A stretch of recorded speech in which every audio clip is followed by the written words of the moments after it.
Hello and welcome back, this is Insti and I'm continuing playing the Hercule Poirot, the London case.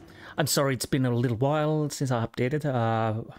Real life can be a bother at times, but here we are. I don't know if we can end this game on this episode. I'll probably try, so it might be a longer. We will see. Because I'm starting to think we are quite at the end. As far as I see, my achievement shows that I have collected 70% of the achievements, and yeah, I don't know, there might be a couple of chapters. We are in chapter 7 now.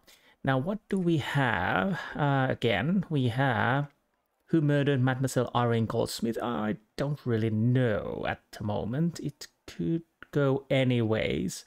It could be Betty, it could be Johan. I don't think it's Johan. Honestly, it's not Johan, probably. Although he is a bastard. And then we have Who Stole Florence's Cigarette Case. Well, to be honest, there's only one person who could done that, and that's the Babanian. Wait, how do I see the characters?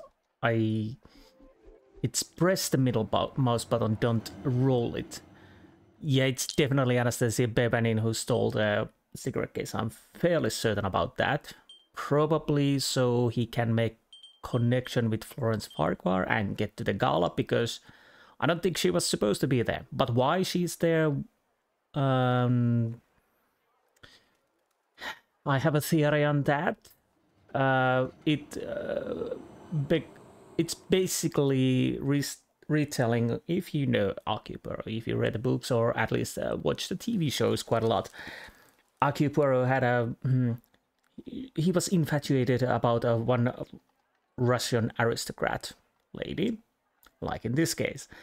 And, well, the lady had peculiar habits, procuring things that didn't really belong to her. So there's that. Now I spoiled it. Anyways. So what we are doing now is the secret. We are going to ask around. What do I have in the inventory? Matches. Okay, good to know. So let's start in here, what we can find. Ooh. I love the reflections.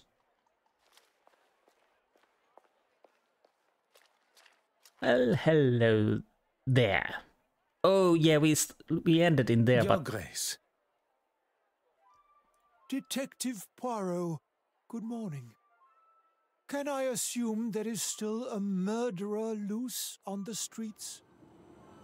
Is it morning? I thought it's night. London is a very large city. I would fathom a guess that there is more than one, as I have not had the chance to arrest him yet. Your confidence astounds me. Look, you had better make it quick. I'm meeting the young Russian girl here. She had some questions about the museum building at the gala. Questions I'm sure only I can answer. Interesting. And tell me about your relationship with Mademoiselle Warbeck. God teaches us to forgive and love thy neighbor. Sometimes that can be more challenging than expected. Well, you probably should practice more about the forgiveness part, Horace. Has she offended you personally? Using the museum for her sordid meetings with those uncouth men? I'd say so. Okay. She doesn't strike me as someone that would be caught up in that sort of thing. And what sort of thing am I referring to? Well, Exactly. If you don't know, it would be wise to remain quiet until you're spoken to. Okay. The meetings you spoke of? I walked in on them in the restoration room a couple of weeks ago. I had come straight from my regular Sunday service, as I had some business to tend to. I opened the door and saw them all sitting there, scheming and planning. Ooh, scheming. You are not aware of what they were meeting about? Do you need to wash your ears out? I just told you what they were up to. And I could see she had the financial books out. Why would she need them? I'm not even privy to those. And when she saw me, they stopped talking immediately. Surely that is a sign of their guilt? Or they just don't like you that much? Merci, Your Grace. But anyways, that's interesting news. What first appeared to be a black market dealings by Mademoiselle Court-Smith alone now appears to be a far more lucrative and expanded operation. The priority is speaking with Mademoiselle Warbeck. New mind map unlocked. Mademoiselle Warbeck's actions have been noticeably suspicious as of late. Monsieur Hastings and I should determine the reasons behind such behavior. Okay. So, museum restoration room, Irene Forge Magdalene painting. Evelyn is withholding financial information from Horace. She doesn't strike me as a being petty. She must have her reasons. Evelyn met with strange, uncouth men. Bishop Mountjoy claims to have walked in on Mademoiselle Warbeck in some kind of a secret meeting with strange, uncouth men. Irene's cash book recorded details of Mademoiselle Court-Smith cash and bank transactions. Irene copying Percy Blackford's work. In Mademoiselle Court-Smith's flat, there was painting copied from a book of the art of Percy Blackford.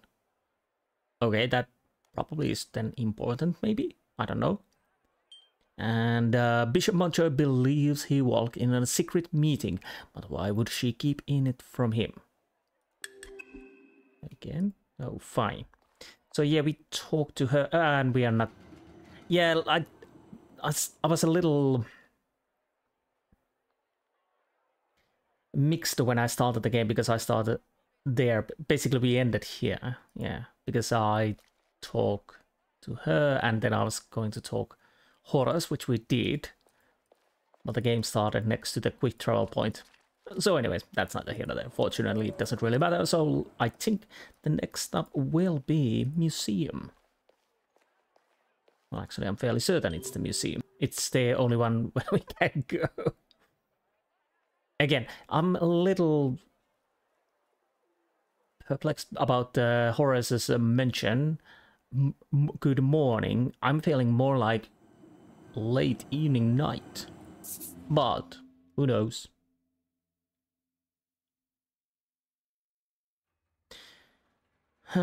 So what are we doing here then? I'm guessing it's the restoration room, which is going to be play part. Obviously, we need to talk to her first. Mademoiselle Warbeck, if you have a moment. I'm actually rather busy. Is there any chance you could come back later? Well, it's quite late already. I would have thought recovering your painting and identifying a murderer would be at the top of your priority list. I'm sorry. It's just been so hectic here. I can spare 5 minutes. Would you allow me to see museum's financial books? Is it necessary? You do not wish to impede my investigation? No, but I don't really understand what they have to do with the case. It is important that... That is quite all right, mademoiselle. It was not my intention to make you feel uncomfortable. What is your relationship with the Honorable Bishop Mountjoy? Honorable? That's a good one. Okay, fair enough. I get the sense you two spend your time butting faces. Butting heads. Well, faces, heads. Potato, potato. Oui, butting heads. It would be easier to say what we do agree on. I don't know what he has against me. I didn't like one of his suggestions for an exhibition, and since then he's made it pretty clear he wants me gone. What is to become of Mademoiselle Goudsmith's work? Usually after an exhibition, the artist's work would be returned to them. But on this occasion, that is not an option. I still have every intention of going ahead with the exhibit that includes her work, even if the trustees are against it. I'm still the curator of this museum. I'm hanging her work now, and that's that. I recall Mademoiselle Goudsmith referred to the exhibit as hers. The level of arrogance and hypocrisy is now even more evident. Okay. So that's it You then. have been most helpful. So far, yes. I don't think...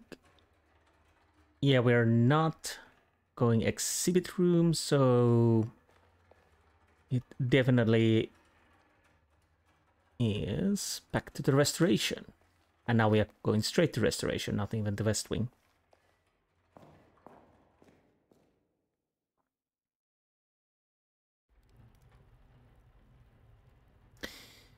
Okay, we got this thing open for a change. And what do we have? Ah, save. So we need a code for it. Huh. Indeed. And storage area, what do we have? Huh. Save combination. A note that reads save combination. However, there are no numbers anywhere to be seen. But there's what? Oh. Homemade oil paint labeled Prussian blue. Well, yeah, it seems like it. And then we have homemade oil paint labeled Naples yellow. I'll take your word for it. It seems yellow, so I guess it's from Naples. Anything else?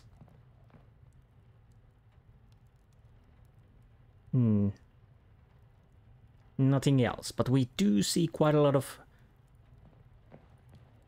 blue paint around here and maybe even yellow.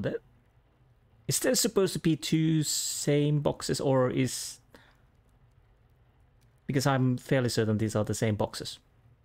We have yellow marking over here. Can I do anything with that? No. Then we have a green marking over here, and I can't do anything with that either.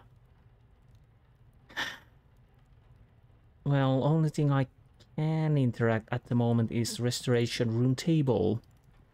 Aha. Again, we need to discover things. Mademoiselle Warburg's date planner. Let's see. Saturday 2 PM. Closed meeting. Okay. Anything... Nothing in here.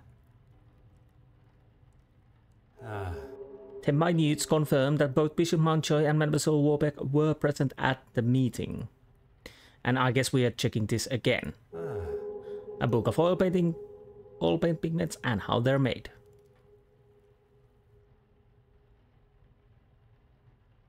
Okay. Saturday 2 PM closed meeting. Sunday, Monday, Wednesday 1 PM interview Thomas Keith, Heritage Manager. Thursday delivery from William Marshall Armour. Saturday gala event. Sunday trustee meeting PM, time to be confirmed. Monday Irene Goudsmith, details of show. Attendees, trustees, Right Honourable Bishop Mountjoy, Baron Monsieur Roberts, Sir S. Hargreaves, Curator Evelyn Lakshmi Warburg, Secretary Daniela Freeman, Observing Major Butler of 9th Queen's Royal Lancers, Price of exhibition increase, Ancient Rome exhibition extension, appropriate behavior of staff on site, restriction of school children per exhibit. Okay. So anything else? That was weird because I was... I can look up the composition of any paint color in here. Okay. Naples yellow. Page 9, Naples yellow, created by heating lead oxide with antimony oxide and mixing together. Prussian blue. Page 358, Prussian blue.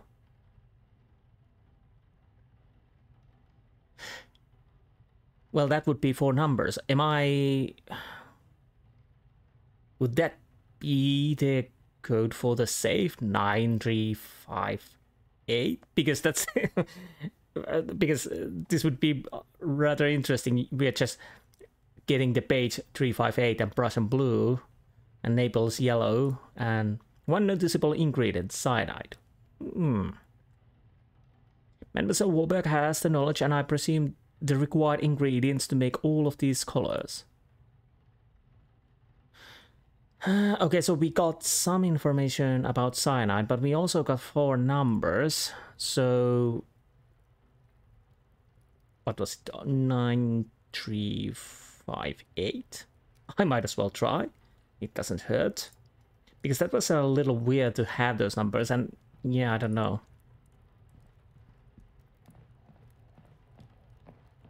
And they're next to the safe code. So what was it? 9, 3, 5, 8. Aha! If I lay the contents on the table, I shall be able to inspect them more closely. So what do we have here?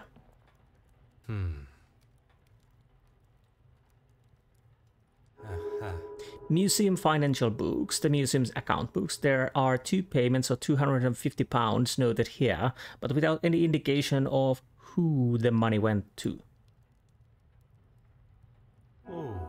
A letter from Mademoiselle Court-Smith to Mademoiselle Warburg in which she warmly thanks her for taking an interest in her art. Mademoiselle Warburg has taken care of to keep it safe. An interesting style of art, one I am not familiar with.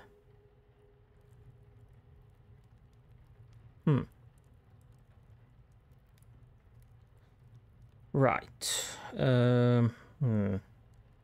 Can we do any deducing? I think we can. What do we have here? Artist work by Edward Lindley and Thomas Keith, both with very interesting styles. In Mademoiselle Warburg's date planner was a meeting with Irene to confirm details of her exhibition. The minutes confirmed that both Bishop Mountjoy and Mademoiselle Warburg were present at the meeting. 2 hours were blocked out for something 1 week ago, but there is no indication what the time was for. From the museum financier books, 2 payments of £250 are noted, but without any indication of who the money went to.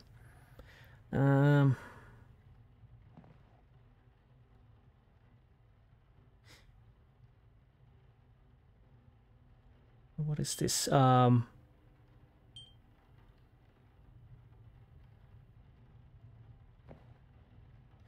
Could this be connected? Bishop Mountjoy claims to have walked in Mademoiselle Warburg's in some kind of a secret meeting with the time blocked out in the date planner.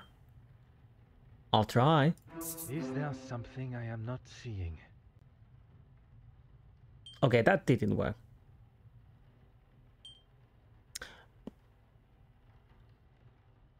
Oh, is it the walk-in and the secret meeting? They're basically the same thing. I'll try that too. Okay. A secret meeting was held, but for what reason?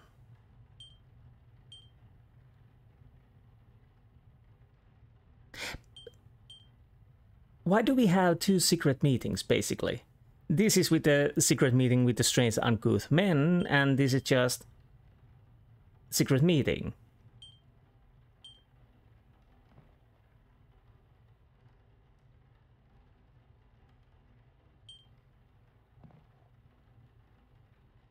Bishop Mountjoy believes he walked into the secret meeting. Bishop Mountjoy claims to have walked in on Mademoiselle Warburg in some kind of a the same thing. Why do I have 2 things? Basically, okay, I don't know. What is this then?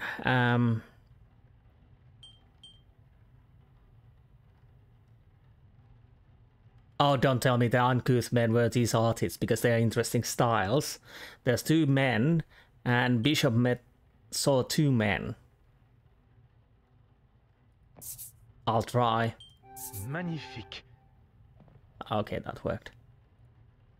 Edward Linley and Thomas Keith are the artists responsible for the work found in Mademoiselle Warbeck's safe. Artists Linley and Keith. Okay, so what can I do? Well, is the unnamed recipients, it's plural. So is it for these two? Maybe. I'll try. The answer was staring me in the face. Yes. Warbeck is only doing what she can to introduce a new audience to the museum and bring it into the 20th century. Well, yeah, that she's been telling. Yeah, trying to modernize the museum.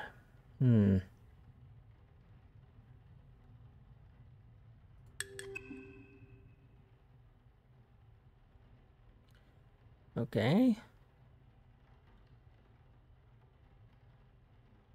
Talk to Evelyn, inspect museum restoration, talk to Horace. Let's see if Evelyn has something to say now. Because I don't think there's anything else. Well, Hastings first. Hastings, mon ami. Consider our unsolved mysteries. Do we have some? Why did Mademoiselle Warbeck hold a secret meeting? Hold a secret meeting because the minutes confirmed that both Bishop Montjoy and Mademoiselle Warbeck were present at the meeting. But not in this. Oh, sorry. Evelyn trying to modernize the museum. Bishop Mountjoy was quite adamant Mademoiselle Warbeck's meeting was something untoward. Although I believe anything she does, he will likely look upon negatively. To have a young woman undermine him in front of the other trustees would have been the ultimate insult. He allows his personal feelings to accentuate his cynical side, instead of allowing facts and evidence to show the truth, as one should. Mademoiselle Warbeck was doing nothing detrimental to the museum. In fact, quite the opposite with her attempt to modernize it, likely against the old-fashioned trustees' opinions.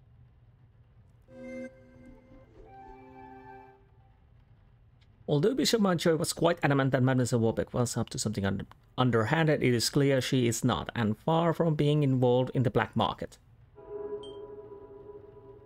Okay. So... fine, let's go and talk Warbeck.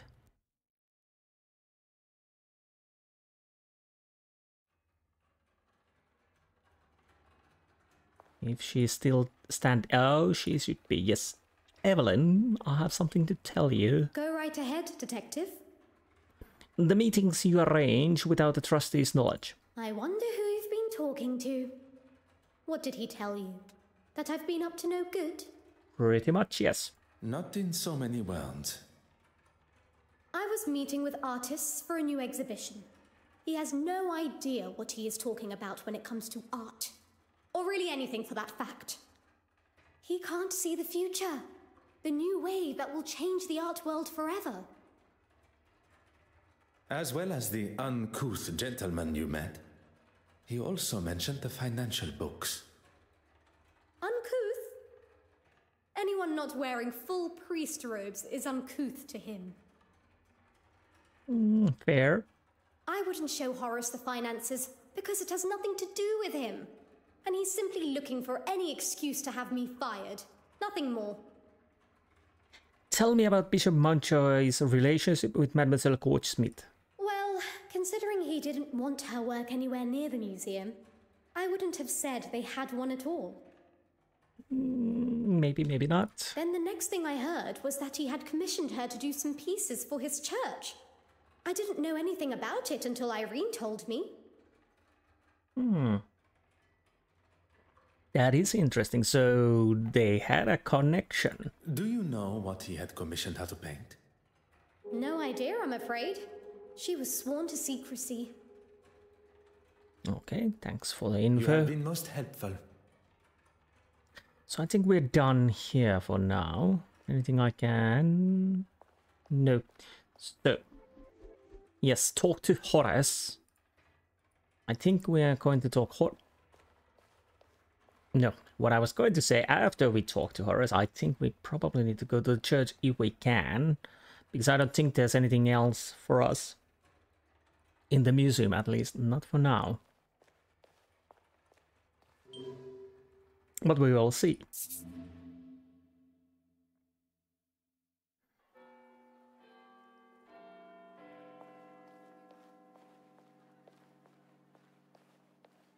Nope. Keep on moving, thank you.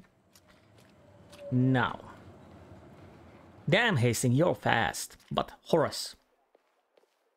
Go on, then. Does your conflict with Mademoiselle Warbeck not affect the museum? You make it sound as though it is I that has a problem with her. Well, you kinda do a little, yes. Forgive me, have I misinterpreted?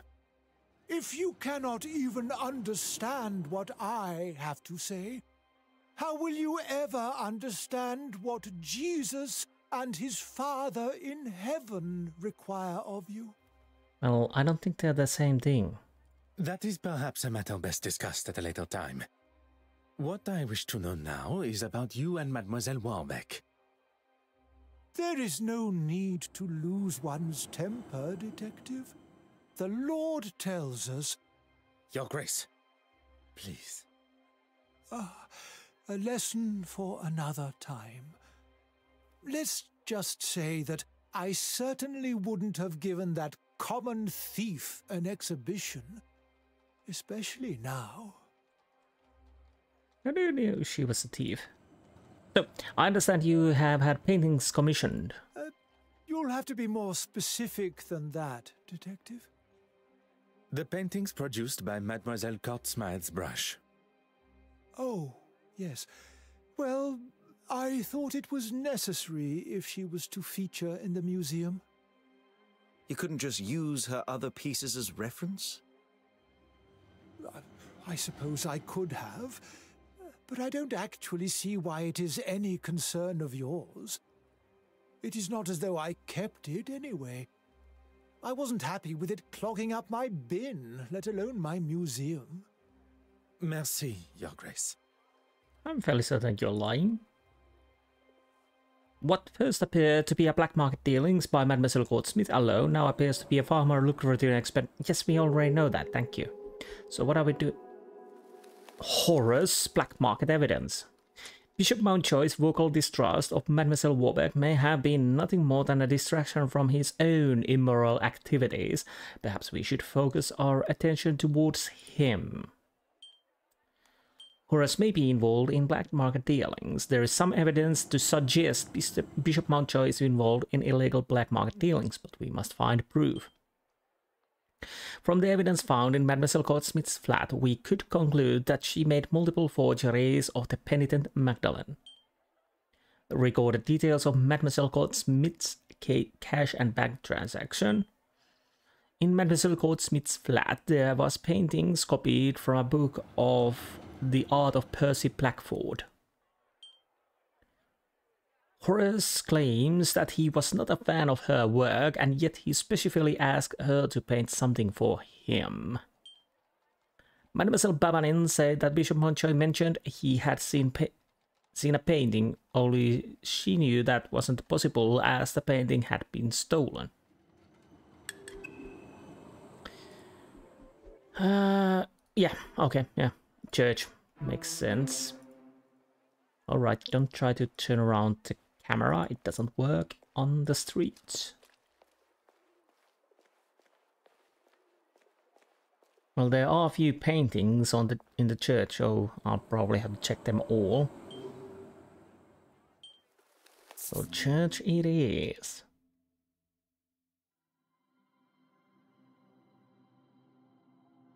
I might as well go down the lane and check the paintings first. Maybe that gives a clue. There are both sides. Paintings on both sides, I think.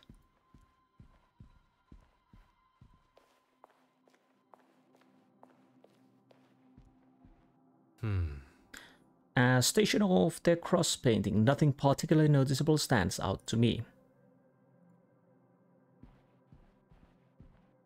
Aha! Station of cross painting, nothing particular notice. Why did you say aha then? Okay, it's already all of them are stations of the cross painting, nothing particular. Okay, stop saying aha if you don't find anything.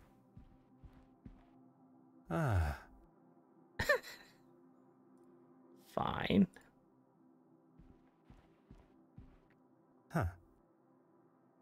Okay, nothing particular.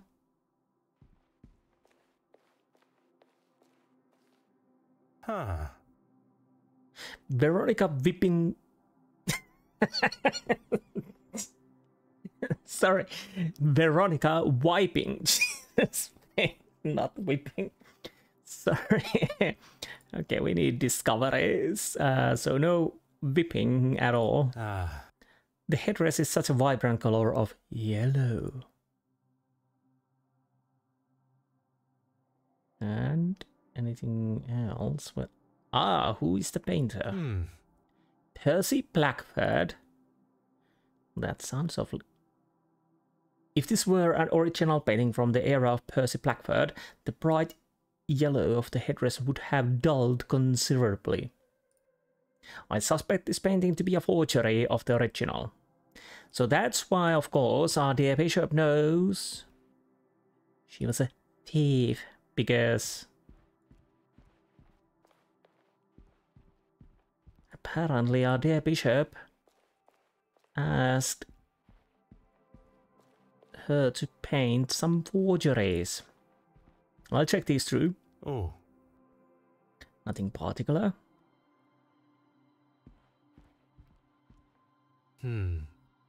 Again, nothing. I don't know if I need to check all of these, but I'll anyway do it. Just to be certain. I guess it might be that. Yeah, 9th. Stands out to me. So yeah. Discoveries. I think I missed one discovery. The cross.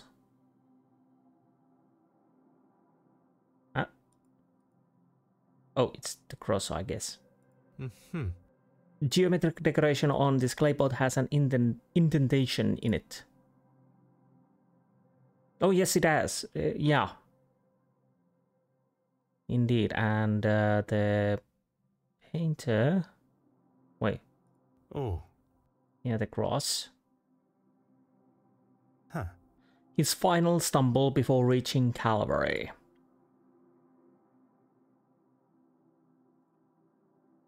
Do we have more paint? Ah, yes, we do. 8th station of the cross.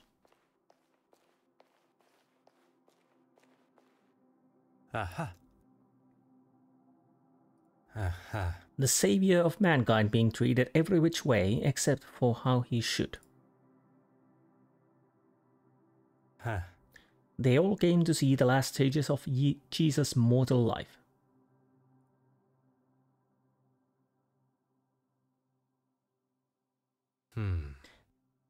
Okay, yeah, we know that. What is the The geometric decoration on this claypot has an indentation in it. On both sides. And we can interact with that, yes, we will. But again, I'll check the rest of the areas before I do anything else. I'll check the Bible. I guess there's nothing wrong with that. Curious sketches on the back of the bishop's own Bible. I guess it's how the jug should be to open something, maybe. I'll make a little note.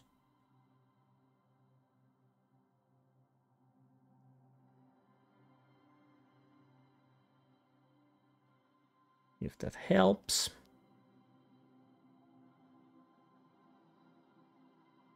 Okay. Well, it was a good thing to check the Bible. So is there another painting? No, 7th station. Oh, yes, there actually is a cross. Do we need to check that? The 7th station of the cross painting was most definitely here earlier. Ah, where could have they gone?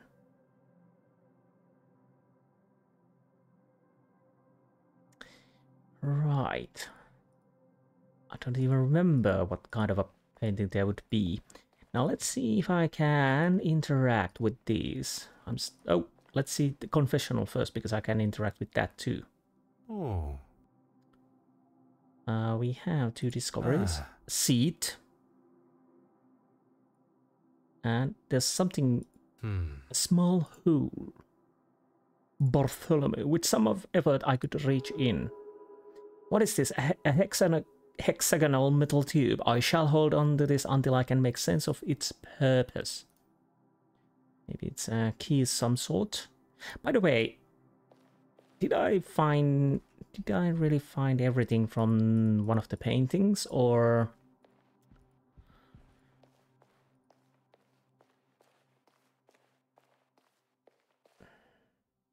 Oh, I did. Somehow I thought it was a 3 out of 3, but it was not. So, yes, we already know that. Let's check. I'm starting to think that I know where we need to use that. The Bible gave me the little hint for that. So I'm fairly certain we need to use them to the jugs. Yes, and yeah. Use this to turn them around. The tube fits in the indentation. It appears I can use this tool to rotate part of the painting.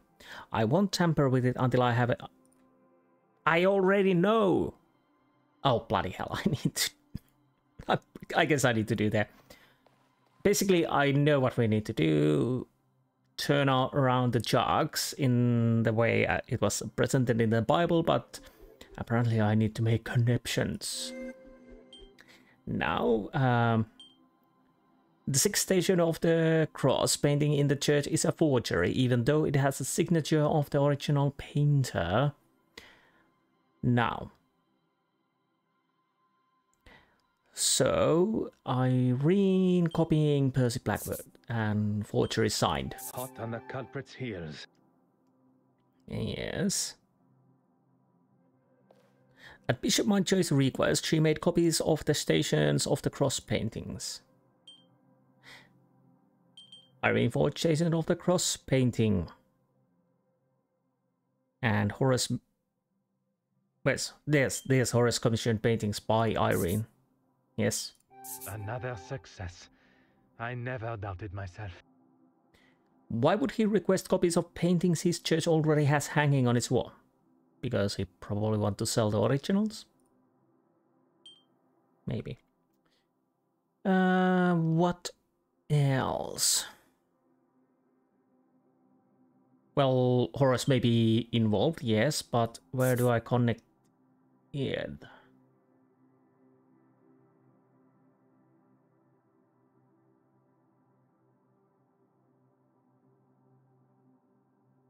Maybe here? Horace comes... Yeah. Voila. Bishop Mountjoy is replacing original artworks from the church with Mademoiselle Goldsmith's forgeries and then selling the original. Yeah, I just said that. Okay. So It appears that the good bishop has been replacing the church's original artworks with fakes painted by Mademoiselle Court Smythe.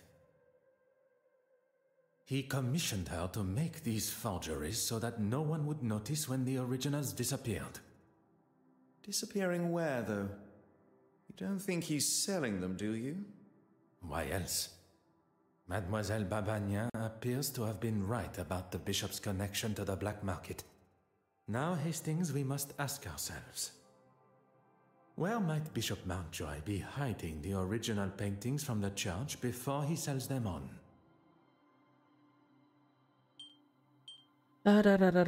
Space behind the confessional, I'm guessing. We must gain access to the space behind the confessional.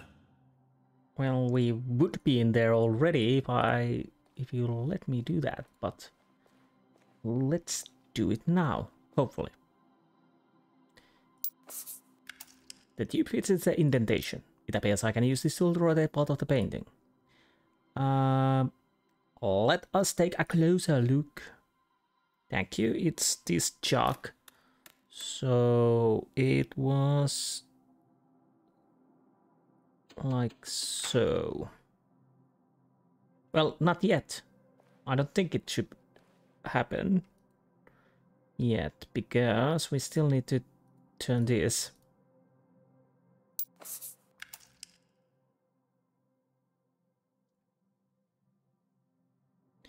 And nope.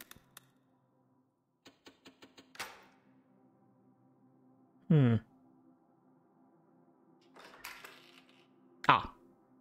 Well, it happened. It's weird it says nothing happened. Why don't you have a look first? But then it happens, yes. Do not tell me you are afraid of the dark. Not the dark, just pitch black, eerie passages in old churches. Well, there's only corpses there, most likely. Poirot, where are we? If I am not mistaken, this is part of the secret tunnels that were built hundreds of years ago to sneak those that did not agree with the powers of the country out. And why exactly are we in here? For the forgeries, dear mon ami. The why must never be obvious. That is the whole point.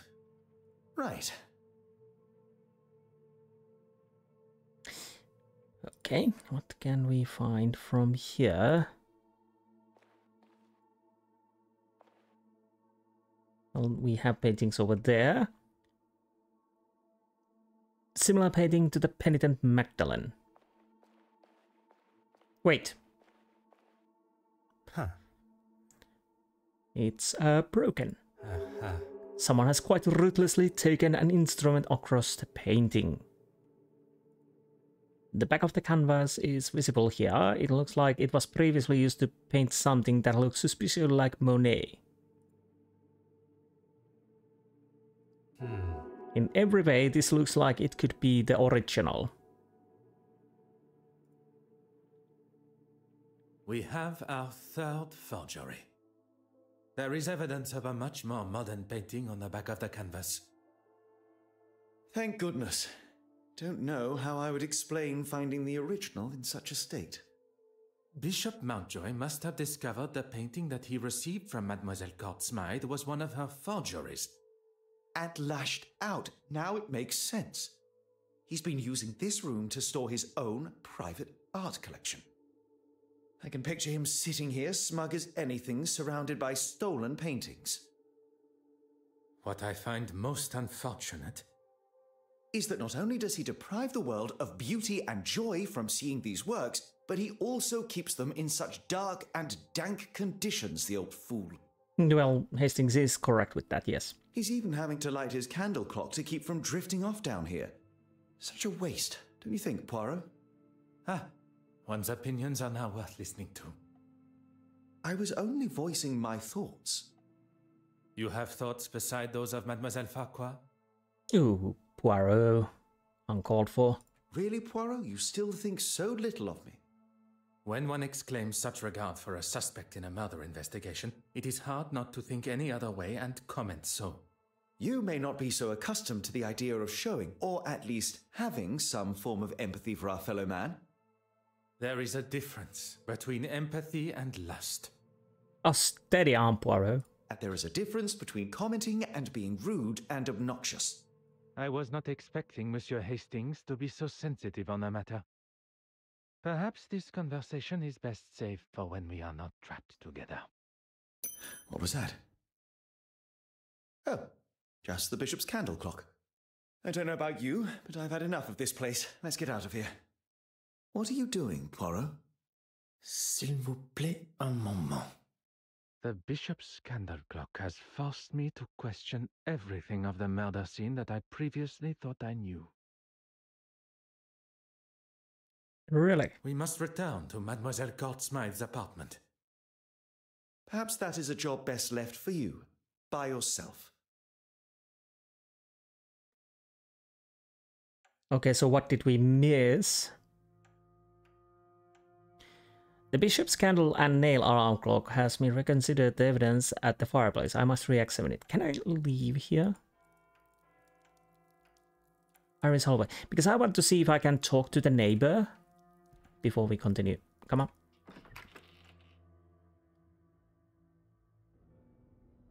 Maybe because I'm kind of curious to see what did he say about the guest, so maybe I can go and check her. Miss Colson, Mrs. Colson, whatever. Go down, please.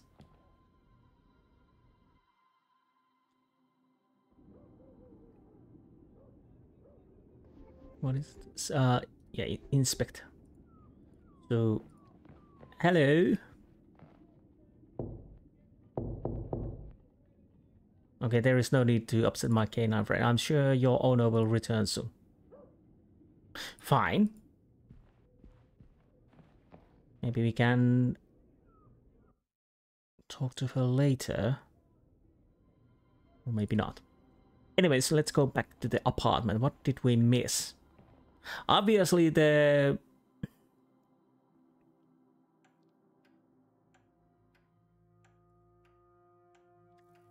Right. We are not going to the hallway.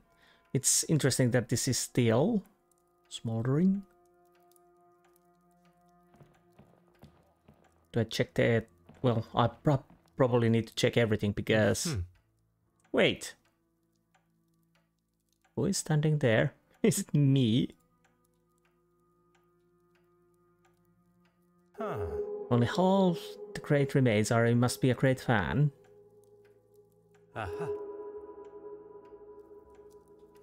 Right. Box of candles. Okay, you took one. And turpentine bottle. Bottle is empty but smells strongly of turpentine. Yes, we know that. Well, that was weird. Fireplace.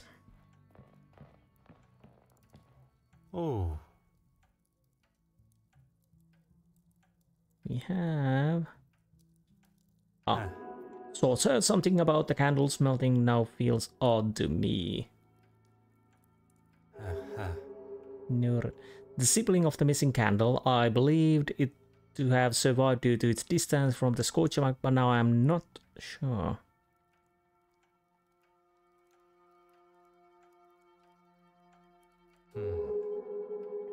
The necklace with the pin through it, I'll take it. Perhaps I can conduct a little experiment and recreate what really happened here.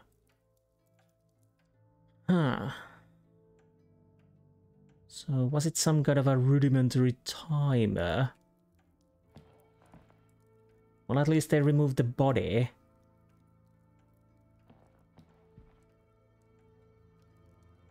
What else do I need to find?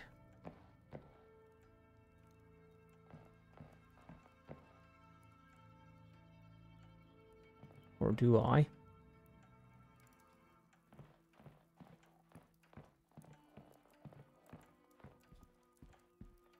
Ah, what is that?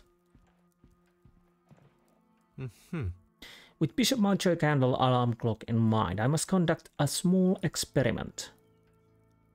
Okay. So let's use candle. There would have been a candle here before. So basically, I think then the necklace was around... Come on, where is it? Around the candle, and once it burned long enough, it dropped the necklace. Just like the nail in the bishop's candle alarm clock, this pin could have been pushed into the candle like so, yes. The necklace could have been wrapped around the candle something like this. As the wax melted and the pin fell, the necklace could have poured over the side, the weight eventually toppling the candle. Time to put this theory to the test. But, Et maintenant?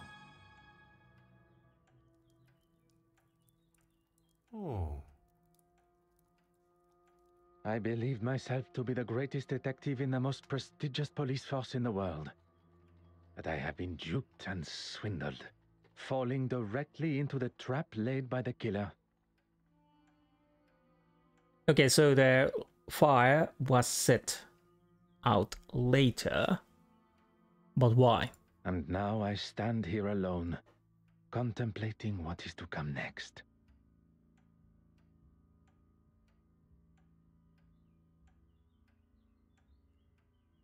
How does that change anything? The fire was set later. The person, Courtsmith, was probably already dead.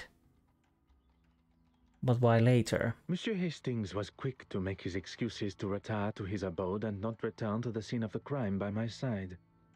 I hope there is not something further that troubles him. One does not need added strains at a time when steps must be retraced and a new timeline considered. Sacré. I have spent my time staring into the sun when deceit and deception has taken place in the shadows.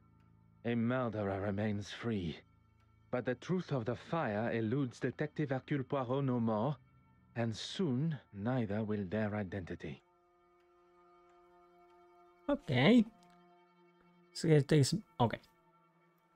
Chapter 8. Investigation starts anew. I cannot believe I allowed myself to fall for such a deceptive move.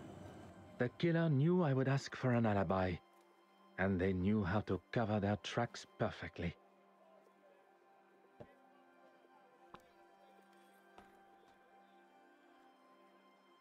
Now, though, I have the upper hand. The killer believes that I have extinguished all avenues of my questioning. Unaware I know the truth of the fire. I wish Monsieur Hastings were here.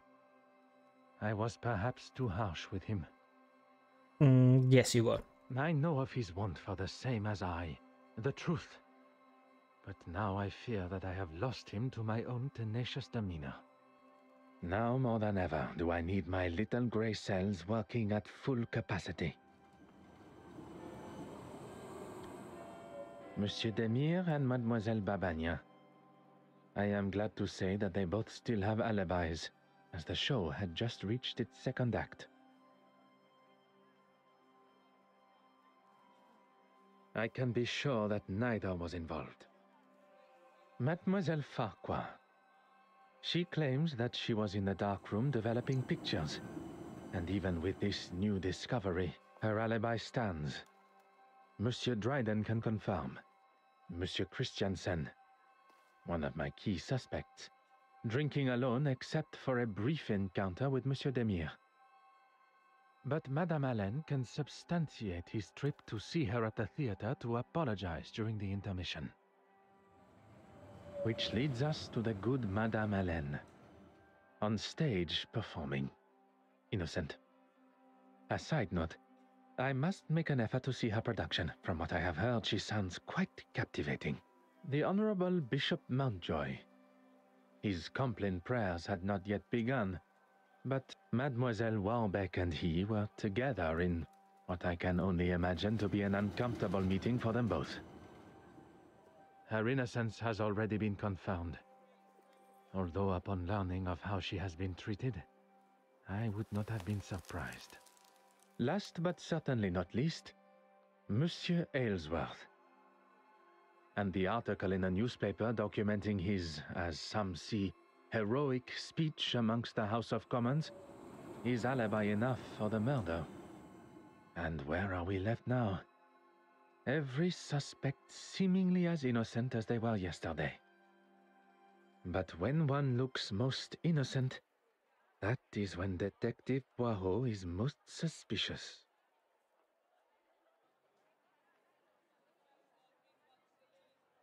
Okay, maybe I've forgotten something or totally something, because I can't for the life of me realize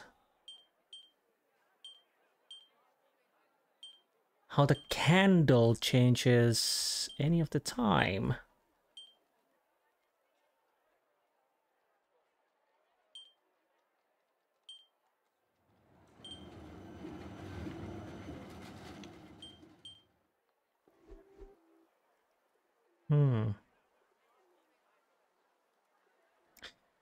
So where do I need to go next? Talk to Zagaria.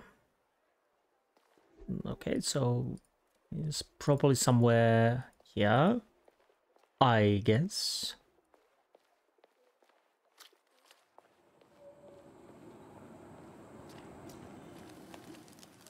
Hello. Finally, a face I can trust. Everything all right, Poirot? I'm afraid things could not be further from all right.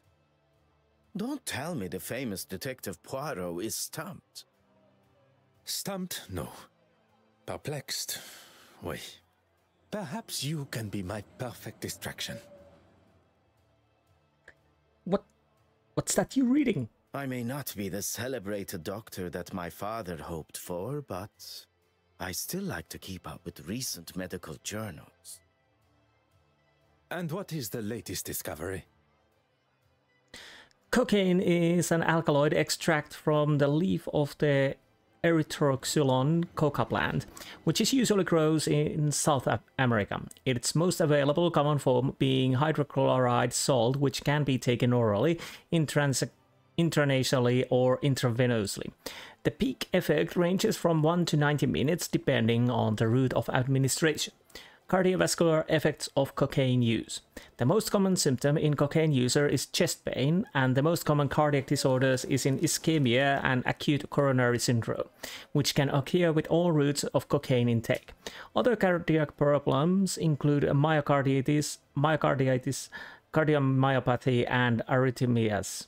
Cocaine increases heart rate, blood pressure, and myocardial contractility, all of which increase myocardial oxygen demand. With increasing availability, the number of cocaine users continues to escalate, with many finding what can be considered positive effects of the drug, outweighing the potential and likely hazardous risks. This particular article is about the effect of cocaine on the user's body. I thought I liked to have a good time, but that drug, too much for me. Okay. What makes you say that? I wouldn't want my heart beating at the speed of a locomotive. Here, read for yourself. Have you seen Monsieur Aylesworth? Aha.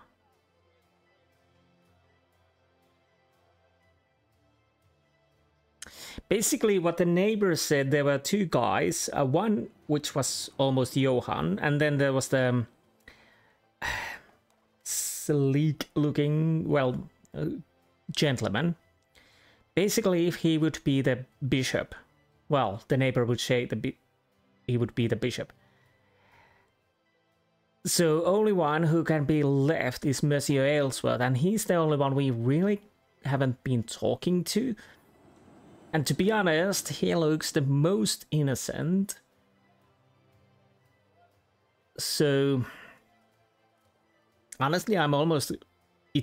Aylesworth could be one of the prime suspects. Because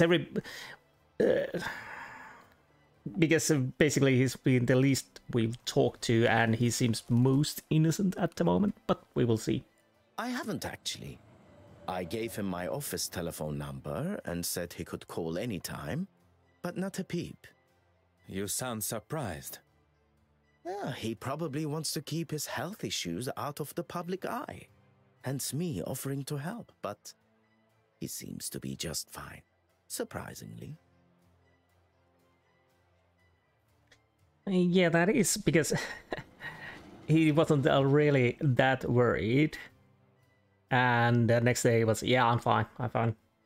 Do you think there is a chance he could have faked it all? Well, I've been kind of thinking that already. How those little grey cells of yours work sometimes. Amazing!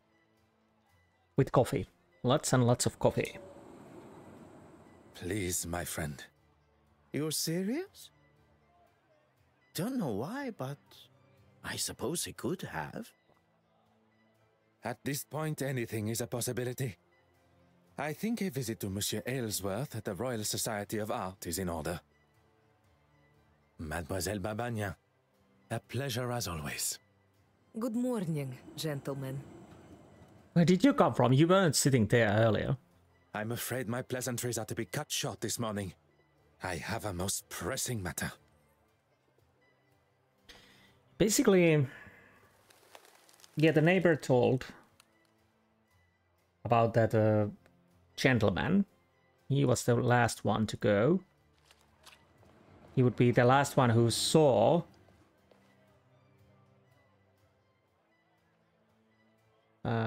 wait, what's the button?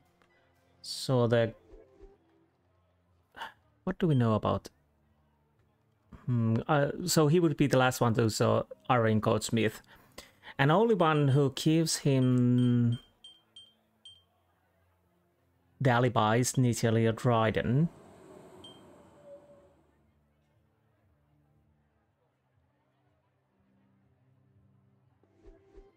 Again, if the neighbor would have seen a bishop, he would know that. Of course, it could be a lady dressed as a man, or we can't go there, or maybe she didn't see anything. Can I go back to there? I'll try and see, because if I could talk to Miss L. Well, we can't, so we are going back to Mortimer's office. Just a moment.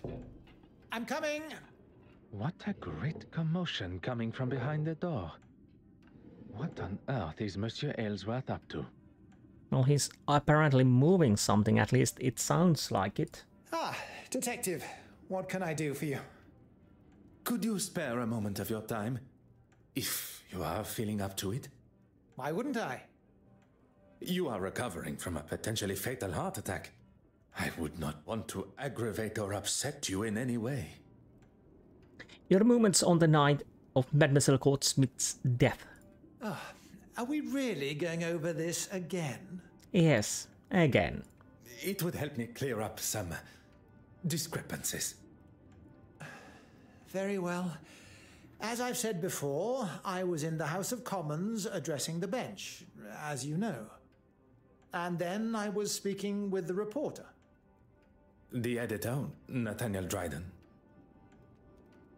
If you say so, at the news office. Monsieur Aylesworth is sticking to his story. I did not expect that it would be easy to unsettle a politician of his experience. You have not contacted Monsieur Demire. And why would I? Oh, to thank him for his help at the museum. Yes, of course. I've been meaning to send him a thank you gift.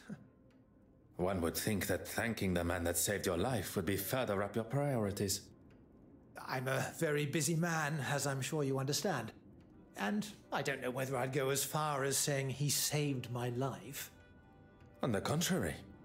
Had Monsieur Demire not been there with his extensive medical training, and a man of your age, perhaps you would not be here talking with me today. If Monsieur Aylesworth is not prepared to tell the truth, perhaps I can use his own pompous nature and guilt against him. The nurse said herself that I had the heart of a young athlete. It'll take more than that to slow me down.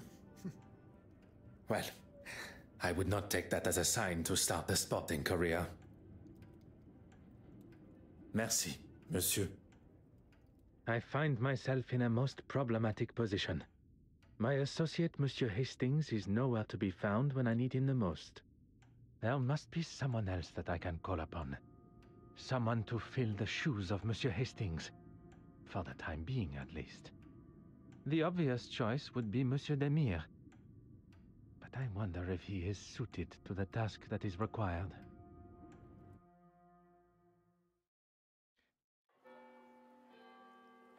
Okay, back to Demire then. I guess we need... Oh, well, I don't know. Well, of course I would like to see Aylesworth's office. So is that what we need him to do? Whatever you need. I must get back to my investigation. Okay. Yes, find a way to distract Mortimer. Well, what about Anastasia? Good morning, mademoiselle.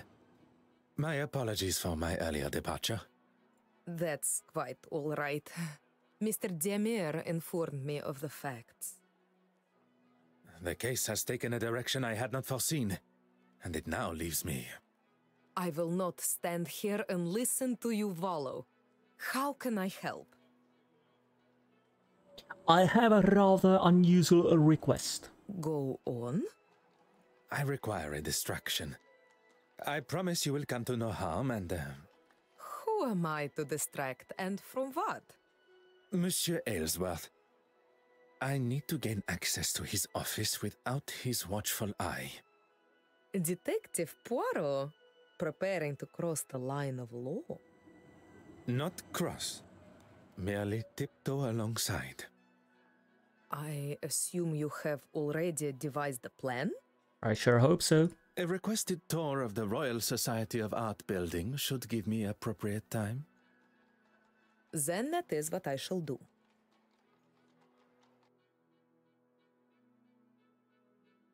The door has been left ajar, exactly as required.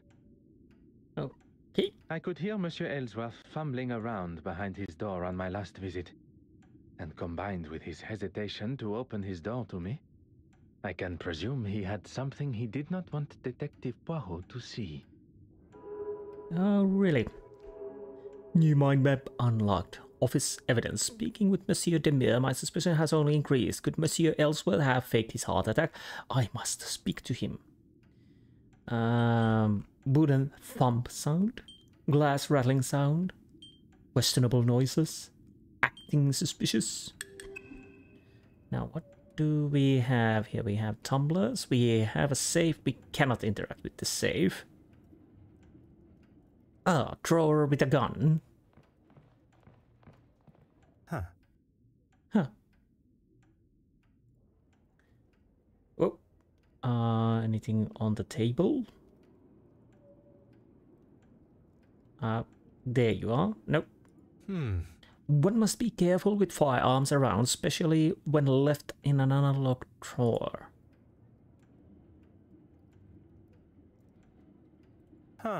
Snuff spoon. A spoon likely from a set. ICS is engraved. And what is the third? Not the letter upper. Oh. Fallen Queen. Aha, the missing queen. Such an important and integral part of one's force should not be so carelessly discarded. I didn't know we were missing queen, but now we know that we were missing a queen. From there. What else I can see? Nothing here.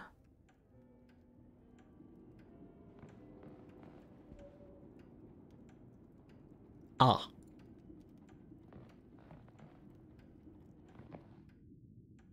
There is a man-made groove on the floor where the globe was positioned.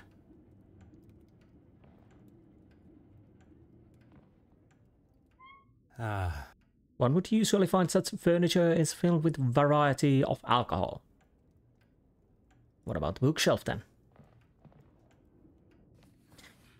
A collection of different texts. He is certainly well read. Well, that really doesn't mean anything. He just might have gotten some books there to show him as well read. And chess set.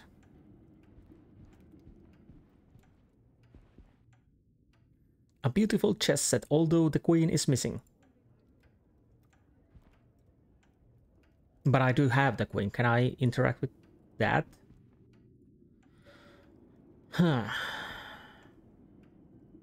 Anything else? Okay. Did we... Okay, we got evidence in here. Groove on the floor, chess set, globe, queen, chess piece on the floor, bookshelf. Well, groove on the floor would point towards bookshelf, wouldn't it?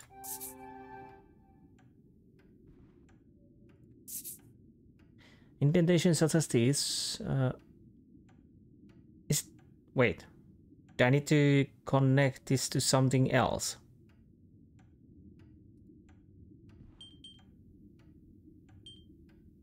Okay, that's correct. Chess set. Do I connect these two? I should not be surprised by my own skills of deduction.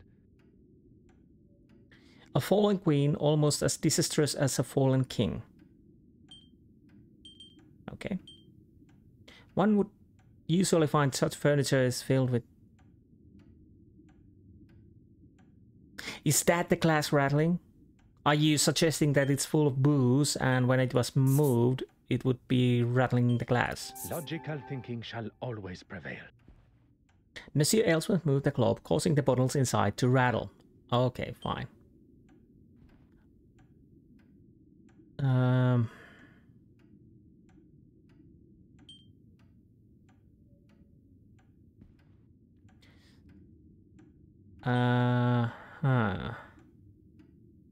Well, chess set was knocked over.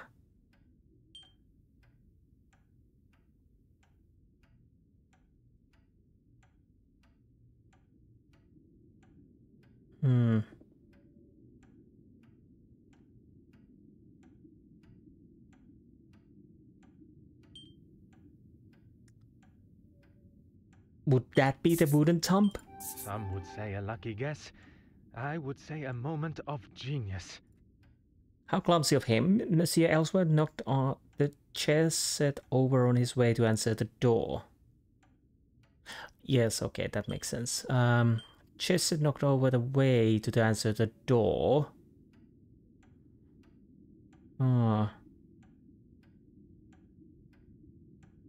Let's see.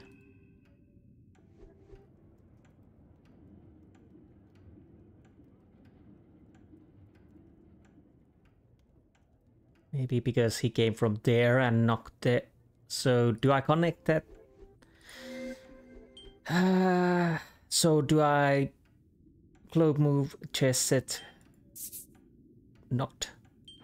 Come, my little grey cells. Okay, that didn't work.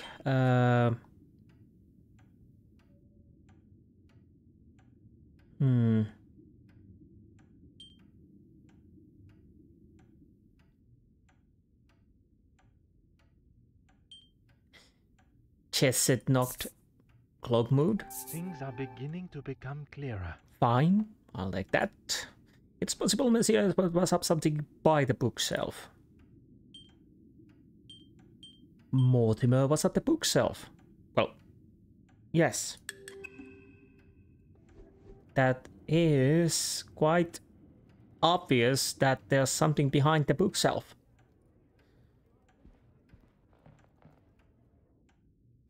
When I return home, I shall check every bookshelf and crevice of the house. It appears almost mandatory to have a hidden room. What this one withholds, I can only imagine. The wicked and banal smell of English tea. Put your hands up and step away from there. Monsieur, there is no need. Enough of your phony pleasantries. Let's see what the real police have to say. The first thing they would notice is the politician aiming his revolver at an officer while they are conducting official police business. I'm sure they would agree. I have every right to protect myself from a foreign intruder. Really? If you were to lower the gun, perhaps we could discuss the situation we find ourselves in.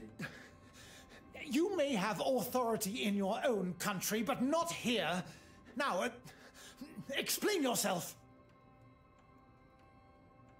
It appears I must choose my words carefully here. What is your plan? Now you have an officer of the law and visitor to your country held at gunpoint in the office. I encourage you to call the authorities. Perhaps they would be interested to take a look around themselves. I'm sure newspapers would be most enthralled to hear the story of a politician that faked a heart attack in the name of insurance fraud. Let's go with that. You don't know what you're talking about. If that is true, why am I here? There are no victims to your crimes. You still have the chance to end it here. There is no coming back from what may come next if you don't drop the gun. I'll go with that. Enough! I need a second to think about all this. How has it all come to this?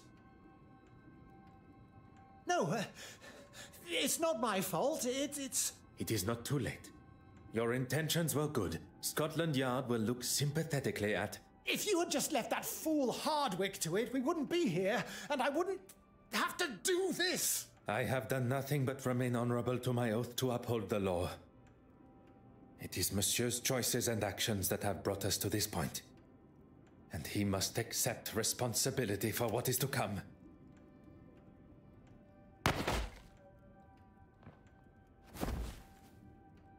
Poirot, are you all right?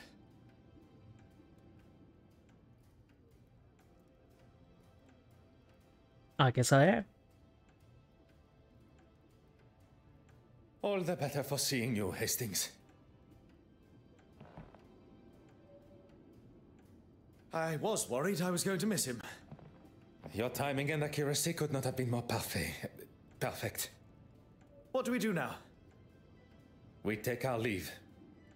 And what about him? Will he be okay? He shall be fine. Although I am not envious of the sore head he will awake to. Come, there is much to tell. Behind the bookshelf. But I never. Okay, that was a bit odd. So, Monsieur Dryden, how are you? Detective... Poirot. Yes, of course. What can I do for you? is Mademoiselle Farquhar working today? She is, but not here, I'm afraid. Do you know where she is? She said something about heading back to the museum. Would you allow us access into a dark room? Oh, we want to go there? For what, exactly? Forgive me. I recently inherited a number of belongings from a deceased relative, including an undeveloped spool of film. I'd like to help, but there isn't anyone here that could develop them for you. I'm more than capable, and I'll leave it tidier than when we arrived. In that case, knock yourselves out. I've got a meeting to run to anyway. I shouldn't be longer than half an hour or so. Pardon. Where has this confident and daring version of Monsieur Hastings been hidden? We all have a hidden side. It's just our own choice of when to show it. Why do we want to go to the dark room? So, our first step is... Don't tell me there is something the great Detective Poirot doesn't know. I must concede that photography is something I have little experience in. Lucky I'm here then. We need to start with a tray filled with developing fluid. Next, pour the fixer fluid into another tray and then add the photographic paper. I have a newfound respect for those that make such activities look so simple. Let's just wait until we see the results. It shouldn't take long. I shall use my time wisely and see what truths this room may hold. I was starting to think that Ellsworth could be the killer, but way he acted, well, that would definitely point out that he could be a murderer. Betty basically has a perfect alibi, so let's see, what do we have here now? Again, I'm fairly certain it's not Anastasia Bevanin. Betty basically should have a proper alibi, I think. Of course, there could be a time when he left. I don't think so. Evelyn, apparently we're counting her out already. Florence Farquhar.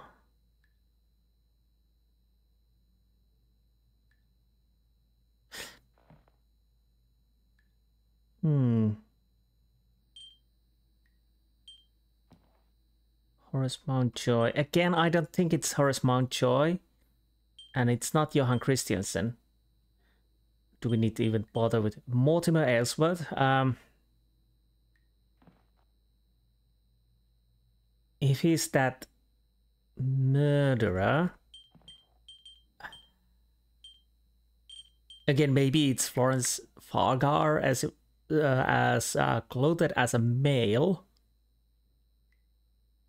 going to Irene Court Smith, but how? Well, I don't know. I don't know anymore. Trace? Okay, let's check those.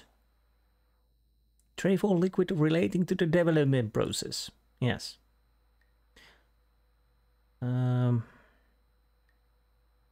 Cupboard under the sink. Aha.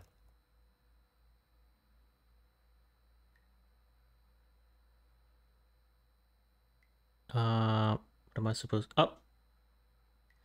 Come on, there you are. Unlabeled bottle. No label, infuriating. I will never understand how people can work in such a matter. That's actually quite curious. 2 unlabeled bottles. How is one to know what is inside if it doesn't have appropriate information? That is weird. Photographic developer. Essential in development of photographs, yes. Can I see anything in here? Photo paper. Used specifically in the development of photographs, yes. This is producing prints, anything else? Wait, window? Why do we check that? The window is painted shut.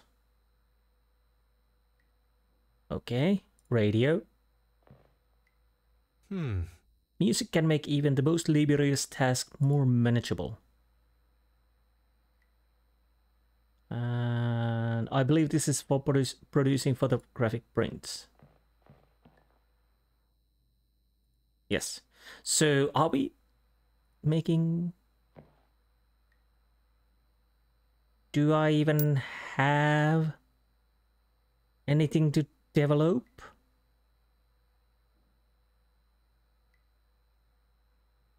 Light switch, I'll check that.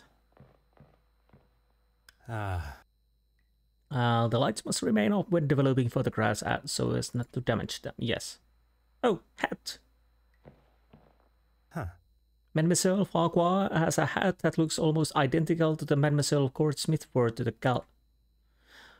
I knew I had seen that style of a hat somewhere. Phrase. But wait, what is? Did I see? Oh, that was the radio. There's a glove. So.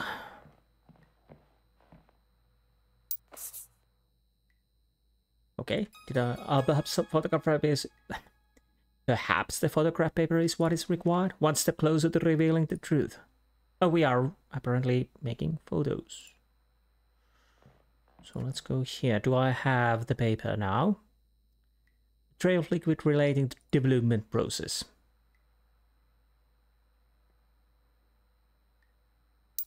No label, no label. Am I using... Perhaps bottle of development fluid is what is required. Voila.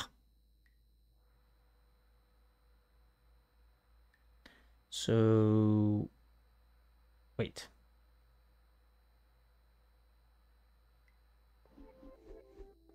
Do I have something in...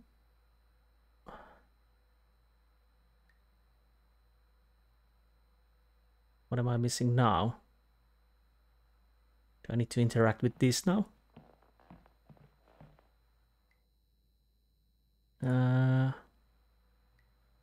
Fine.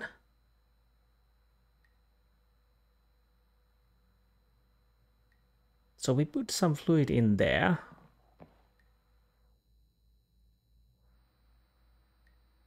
Come on, what am I supposed to interact with now? Do I interact with the light switch? Yes.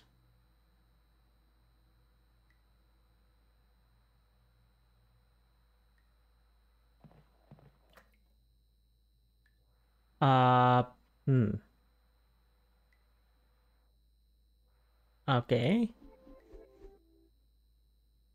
Still nothing. Oh, do I need to talk to Hastings? Of course. Have you found it yet? The unlabeled bottles. You want the photographic fixer? And how would one know it from another? It smells like ammonia. Handy, I suppose, when you can't see much in here. Bitter almonds, the distinct smell of potato. Okay.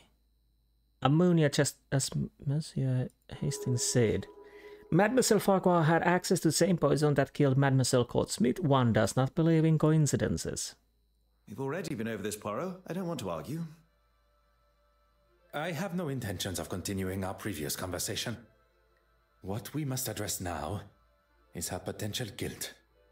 She didn't steal the painting, though. We know that. Yes, we know that. Her guilt in Mademoiselle Court-Smythe's murder.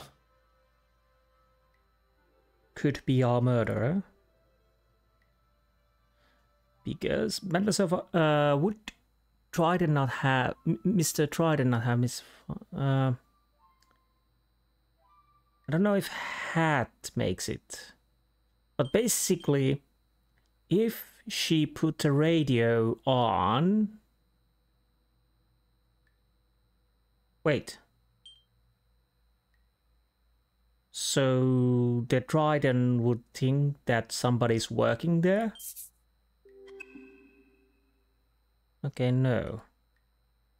What am I missing then? Merci.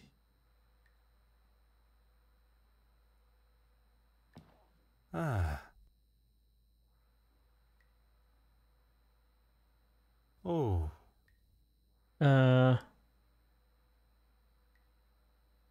Wait. Why can't I check the window anymore? Okay. Let's continue with the picture then.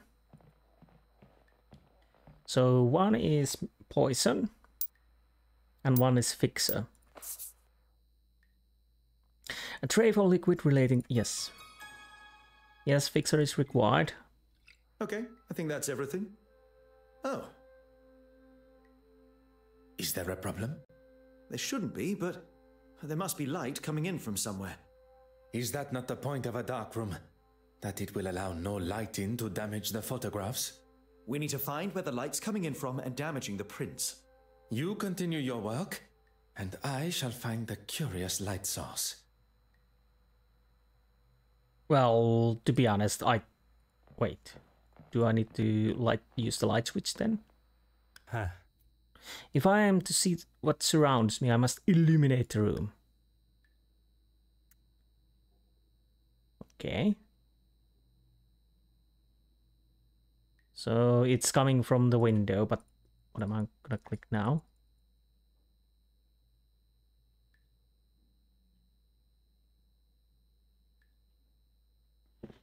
Okay. Oh. How do I go back? What am I supposed to click? It's the window. I know it's the window.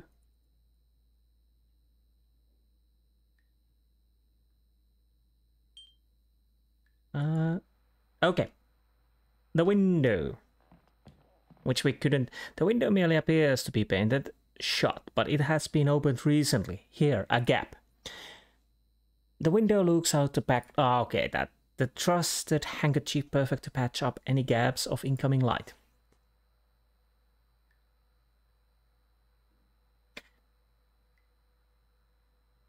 So is that what we needed?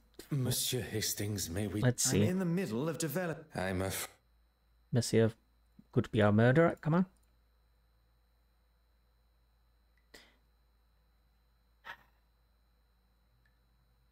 Yeah, she could have exited the dark room via the window, which was not light. Mr. Poirot, you are a genius. You're awfully happy about it. Did Mr. Trident say he never heard anything happen? Well, that would work with the radio then. Mr. Poirot, you are a genius. Because, like I said, if you get the radio blaring, well, everybody thinks you're working. And they're not coming in while you're developing film. Would Miss Colsham not have spotted Miss Farquhar entering the flat? Yeah, basically, yes. but hat, because it was similar to Gordon Smith. That would never have even occurred to me. I've got a lot to learn. Gordon Smith. Look, this photograph is just about finished. Okay, so what do we see in the picture?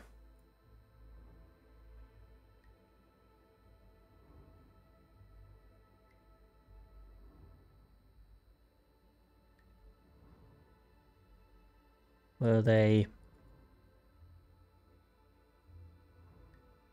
What am I? Okay, this is weird. What am I supposed to click now? Where I'm supposed to click now? I can't turn around.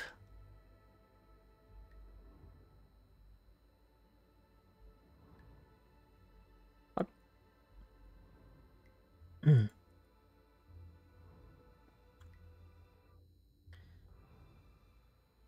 What is happening here?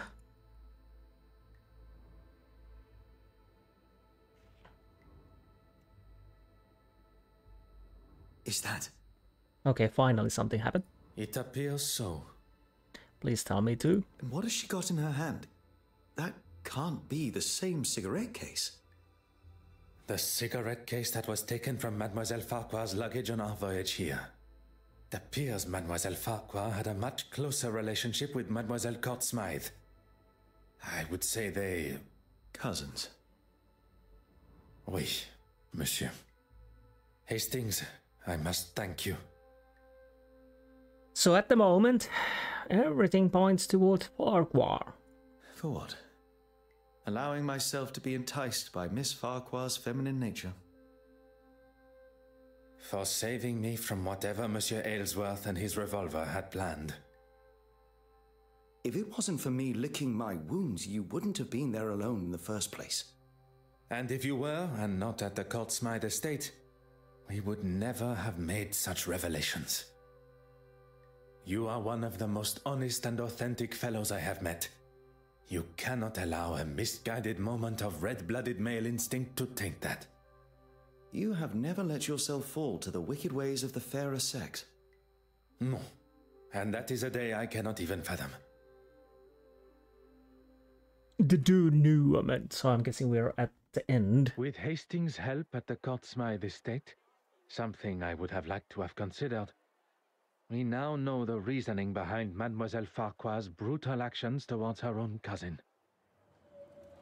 Okay. The circumstances around the murder need no further consideration. But the location of the missing Penitent Magdalene still frustrates me. How could Miss Court-Smith have had the opportunity to access the restoration room? Well, there's only two. Johann covered Irene before they had their argument. Florence pretended to be Irene on the balcony. Mademoiselle Farquhar was used to mislead us all about Mademoiselle Court-Smith's location in the museum. Yeah, I guess that would be it. A moment of peace before one's little grey cells must ponder how Mademoiselle Court Smythe made it from the museum with the painting in tow. Ah yes, Hastings had something for me. An invitation to Mademoiselle Court Smythe's exhibit. Even after the truths of her crimes and personal betrayal, Mademoiselle Warbeck still feels it within her for a final send-off. Perhaps Mademoiselle did not leave with the painting at all. What was Miss Court-Smith's plan for getting the painting out of the museum? Well, he just said maybe she didn't get it out. So what are the choices? Hid the Magdalene painting behind one of her own paintings, hid the Penitent Magdalene paintings behind one of the Evelyn's paintings. Well, basically, probably with her own paintings, because she would get her paintings back. Poirot, there you are. What are you... On this occasion, there is no time for pleasantries. We shall finally bring the mystery of the missing painting to an end. We must return to the scene of the initial crime, the Royal Edward Gallery.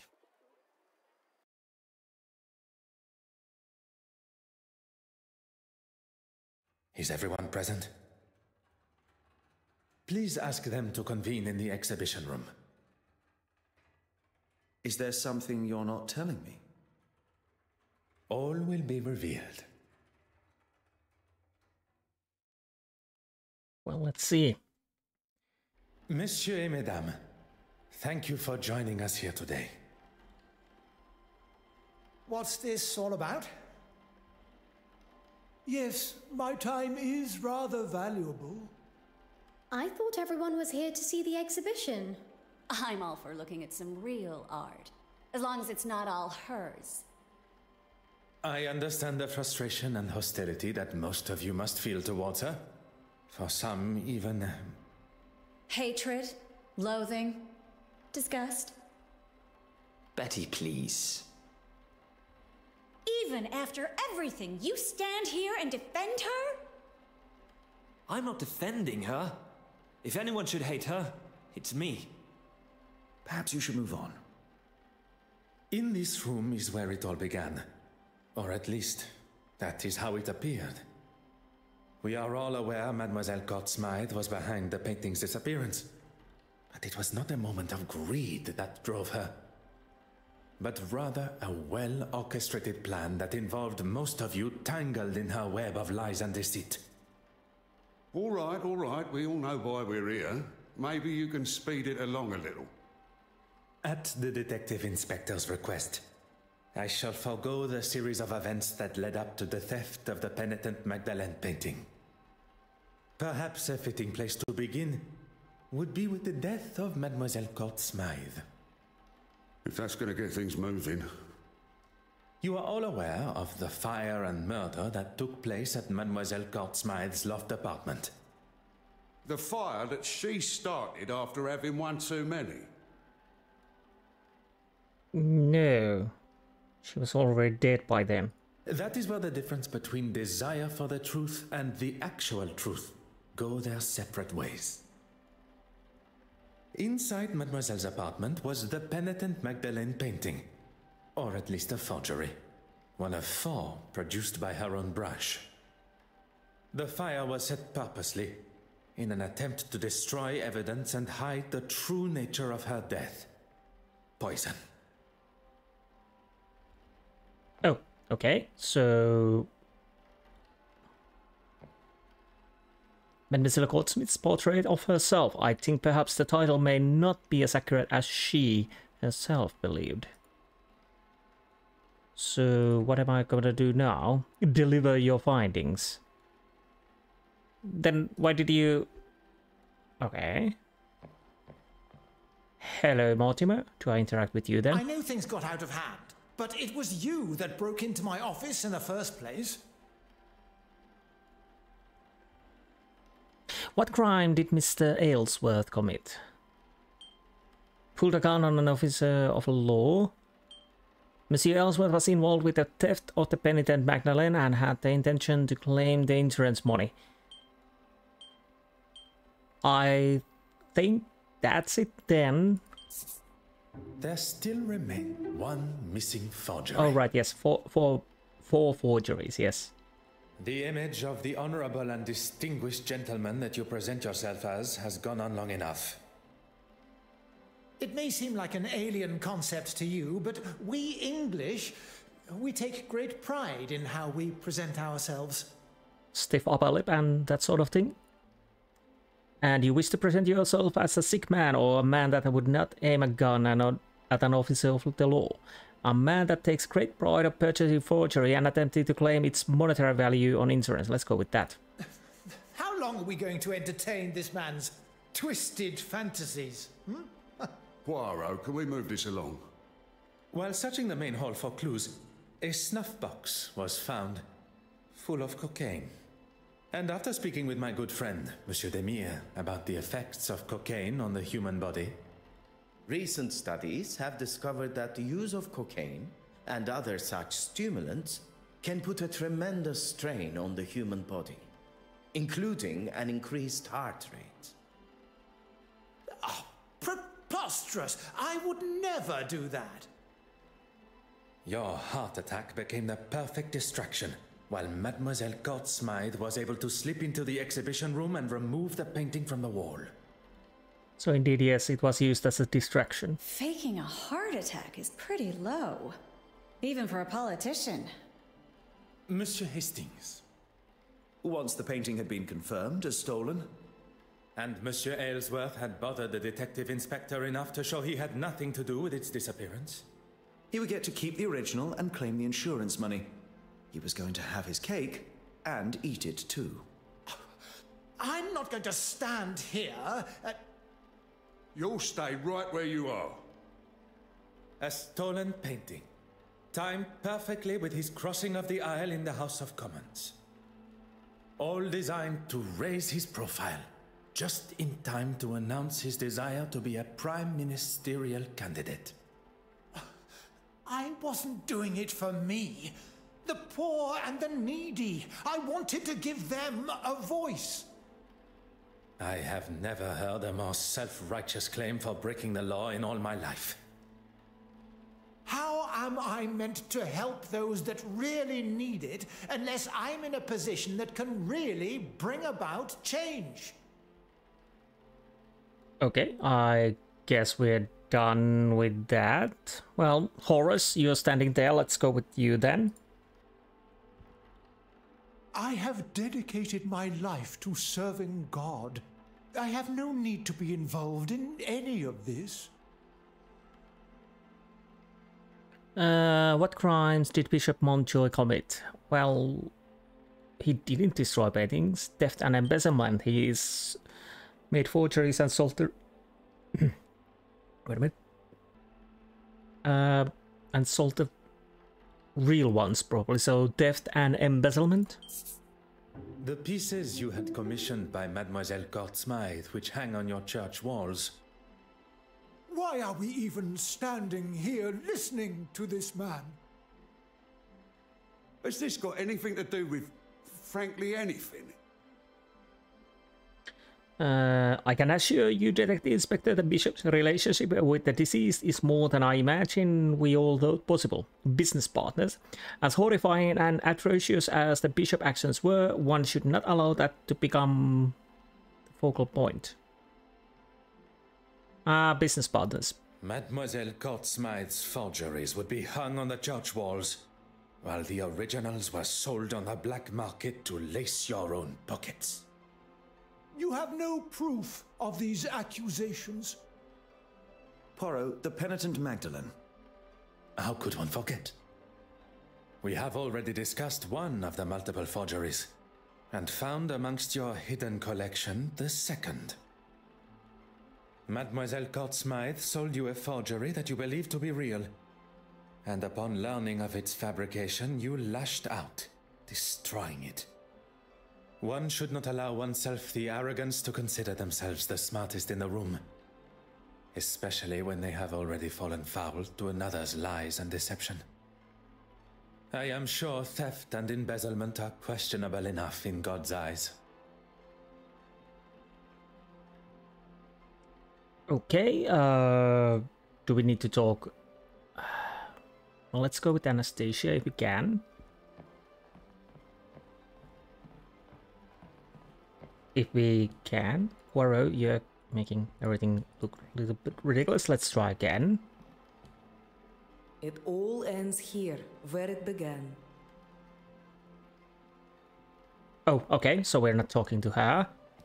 I don't think we need to talk to Hastings at the moment, so we talk to you for... Do we talk to Betty? I wonder how many other hidden skeletons are going to appear. So, we can say Betty didn't do it, so Johan? Haven't you caused enough damage? What crime did Mr. Christie well, he had an affair, but we are talking about crime, so theft.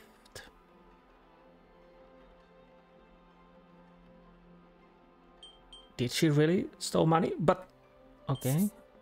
Madame Hélène, the famous actress and performer. Your story is one I learned with a heavy heart. Look here. When you overheard the conversation between your husband and Mademoiselle Court Smythe at the gala, your suspicions were confirmed. I did everything to keep you happy, but it was never good enough. It began with an infatuation, but turned into a relationship. With the money stolen from your wife, you planned on running away together. Okay. So that's why you took it. You coward. Did it really mention that there was money taken from the safe? Well, whatever. She manipulated me from day one. She used me. She used her. Oh, just keep it shut. Perhaps, for once, you should listen to your wife. Okay, so I'll start with Evelyn first. You know where the painting is, and who killed Irene. What part did Miss Warburg play in the theft of the painting? Well, he did evidence tampering because he cleaned the key. Mademoiselle Warbeck, do you remember the words you used when discussing your career?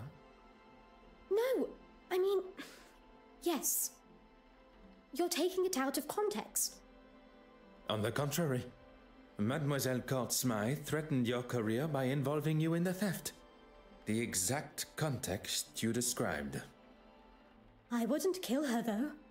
I couldn't. You cleaned the key to the restoration room, did you not? You continued to deny your involvement with the deceased.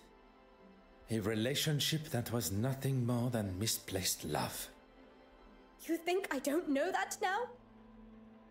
I knew it had been her that took the key from my pocket. But when I confronted her... Behind bars, that's where she belongs.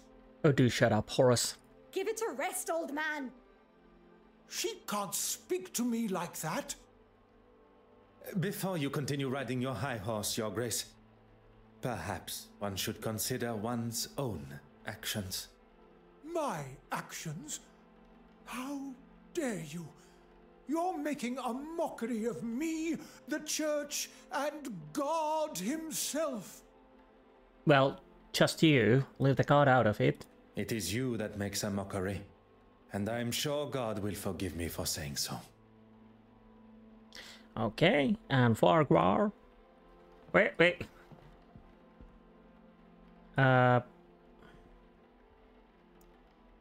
Okay.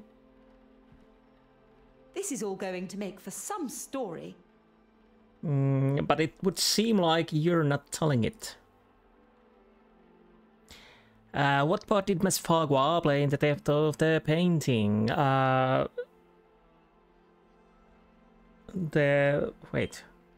Aided, of course. Of course he aided with the forgery creation. Because she took the pictures. Deals were hatched, forgeries were created, and promises were broken. Mademoiselle Court Smythe used a mask of deception and authenticity to betray you all. She allowed for you all to see and know only what was necessary to complete your part. Except for one. As much as I'm enjoying this show, any chance we can get to who killed her? You shall have to wait only a moment longer. As there was only one accomplice left, and perhaps the most important. Not only her aid in the museum, but in the construction of the forgeries. Mademoiselle Farquhar's deception began before I had even left the shores of Belgium. You were part of it, the whole time. Taking us all for fools. Okay. Okay. Anything to... Jeez. Come on. Do I need to talk to her more? Where is the hotspot now? This is all going to make for some... Okay, so... Deliver your findings. I think I'm doing it. Well... Maybe Anastasia? Oh, bloody hell. Just go around now. It all ends here, where it began. Okay. Poirot, the Penitent Magdalene. Who do I talk to now? David? I know you have a flair for the dramatic, but I do have a job to do.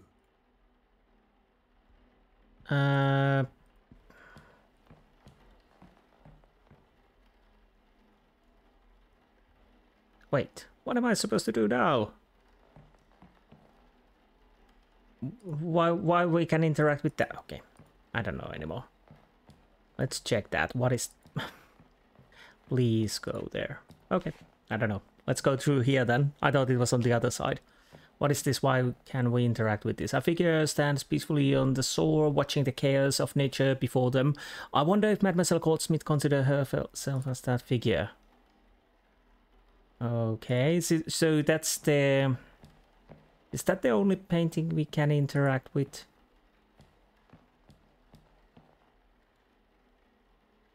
I guess it is.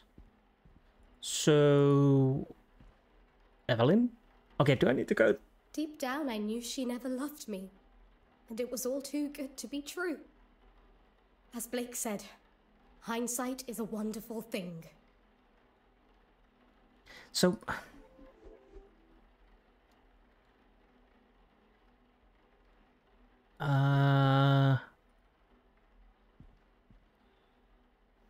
And now, I have nothing, thanks to you.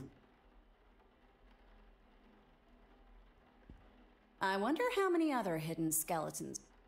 Well... Maybe I should talk to Hastings then? Oh, congratulations! What slim chance you had of making it into heaven is gone now.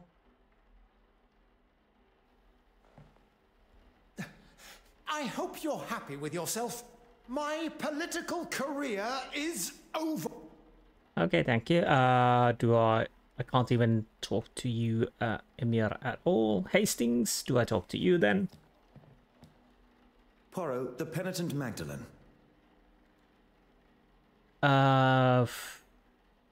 So, wait, what?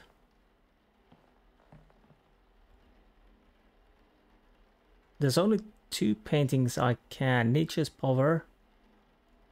What am I supposed to do now? I wonder how many other hidden...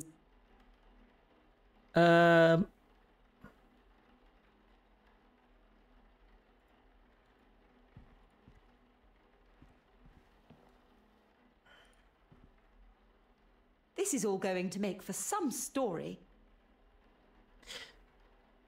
What the hell is going on here? Oh, we have a sunflower painting there.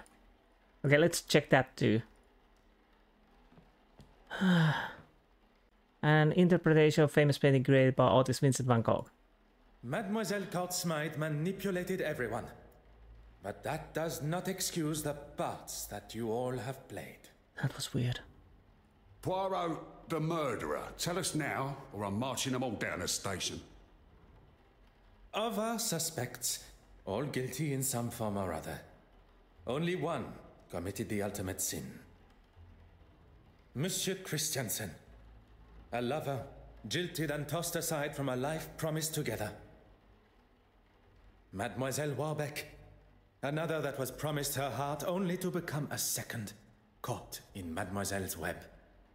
Monsieur Aylesworth, anger that a foolproof plan backfiring. Bishop Mountjoy, a third, sold the idea of an original painting, livid at the thought he had been tricked. Mademoiselle Farquhar, trapped in a partnership where you did not receive what was owed to you. All with motive, but lacking opportunity. Until the realization that someone had used a timer to set the fire. Isn't that right, Mademoiselle Farquhar? Our true relation to the deceased. Cousins, standing to inherit her entire family estate. You don't understand. It wasn't like that.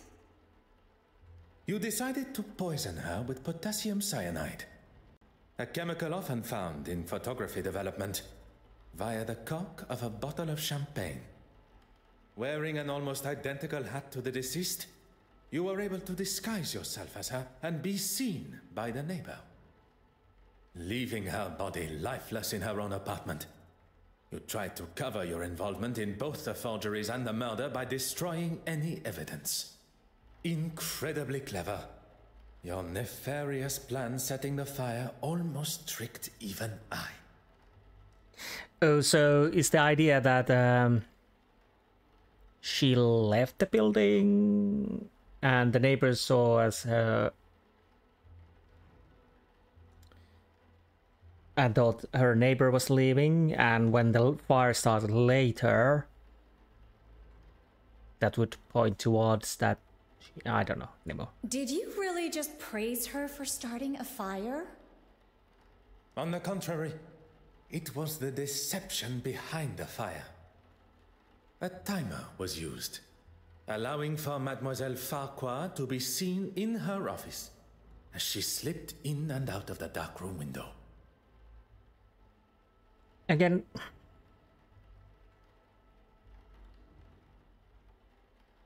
I'm still a little bit confused. How the fire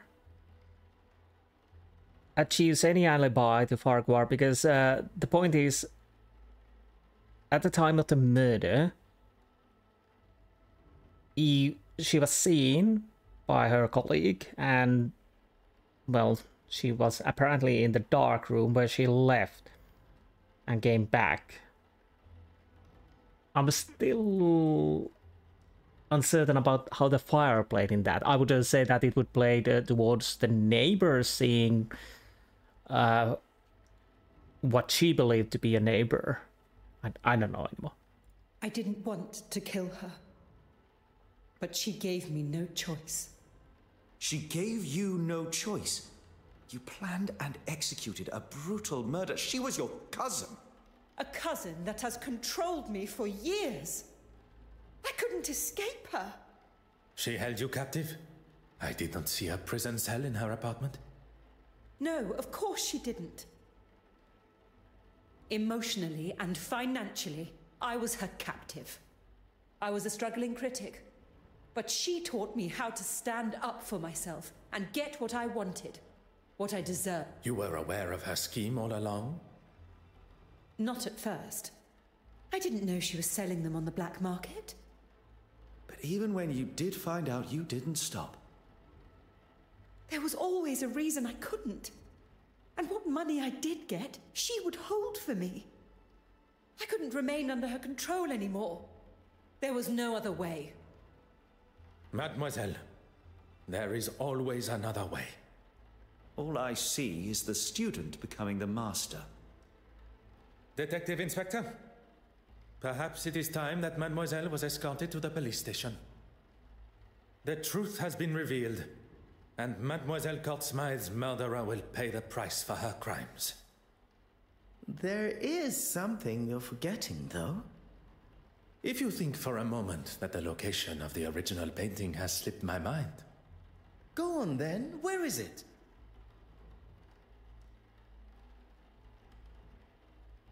Oh. Go on then. I don't know. Portrait of principal painting? Mademoiselle Courtsmith's portrait of herself. I think perhaps the title may not be as accurate as she herself believed. Figures stand peacefully on the shore watching the chaos of nature before them. I wonder if Mademoiselle Courtsmith considers herself as that figure. I don't know.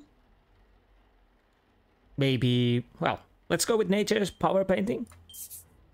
In this very museum. Is that correct? If the original painting was to find its way into her portfolio, it would be returned to her after her exhibition has concluded. Meaning? It would be delivered to her on a plate. Exactement. She prepared one of her picture frames and made sure it would be in the restoration room. What on earth is he doing? You've got to be kidding me. It would take too long to remove the nails from the frame and hide it, surely. The nails were sewn down, creating the illusion of being used correctly, when in fact the backboard was easily accessible. Hidden perfectly behind what Mademoiselle Courtsmith deemed to be her masterpiece. I never doubted him for a second. Messieurs et mesdames, the Penitent Magdalene.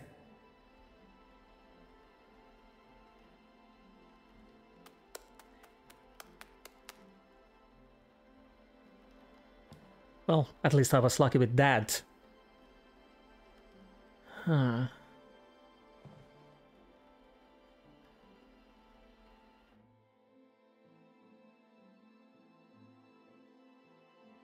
Well, detective, you've solved both the theft and murder. I am rather impressed. Finding the murderer and solving 2 thefts would have been far more impressive. 2 thefts? You already have another case? You have forgotten Mademoiselle Farquhar's missing cigarette case. Oh, of course. Do you think Miss Farquhar lied about it going missing after all?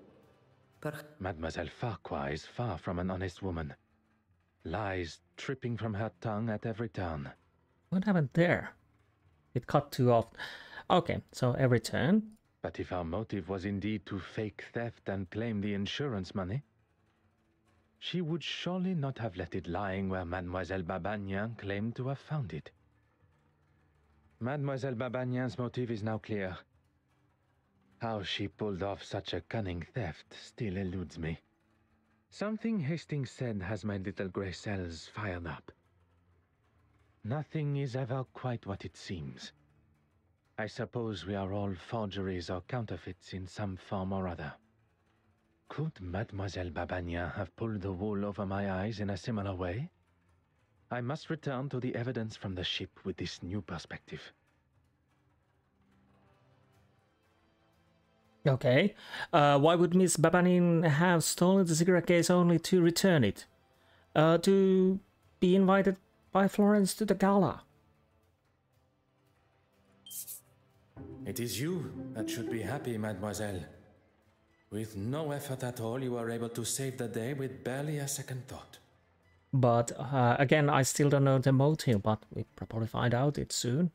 You turned a stolen heirloom with a thief and a victim into nothing more than a misplaced item.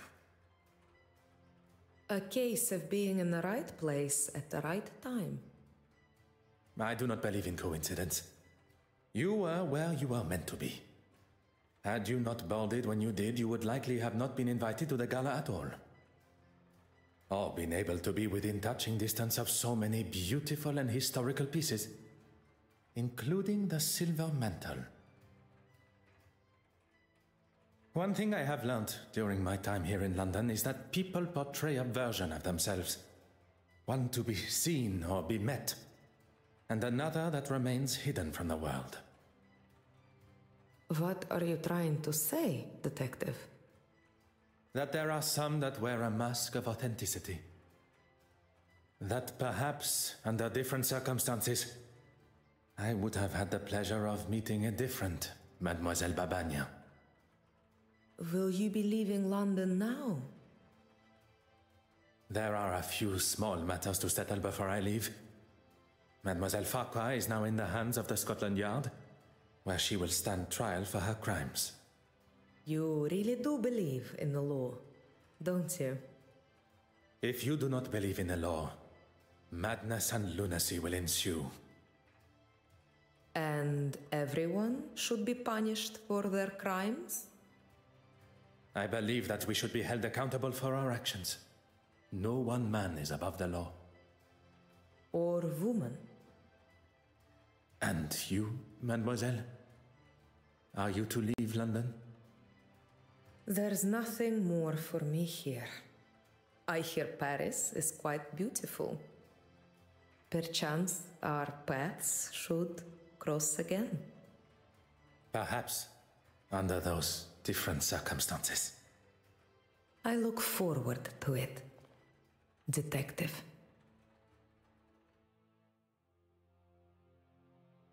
Well, that's that then. Oui, monsieur. The cases are closed and Mademoiselle Farquhar will shortly be behind bars. What of the others?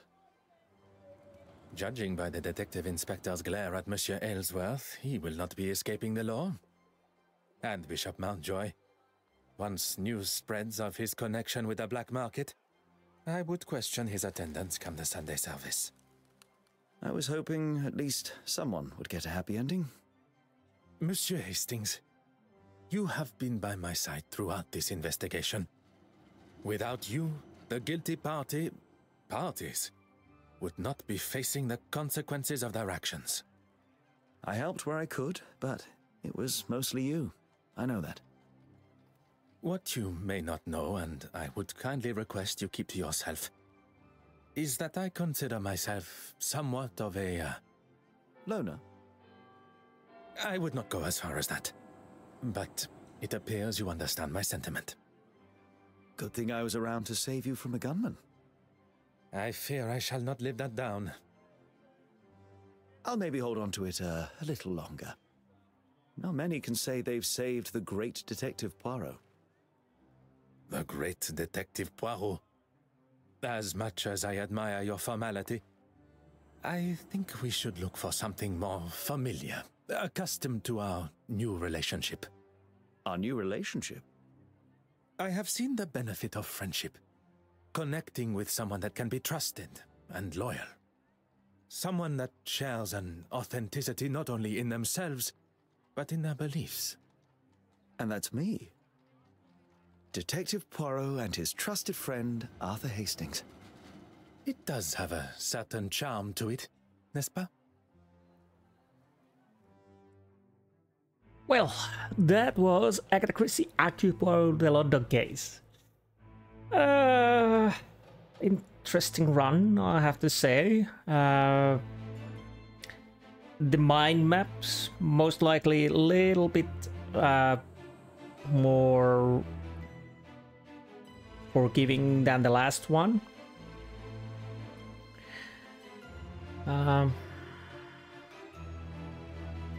But I'm maybe a little bit disappointed with this game.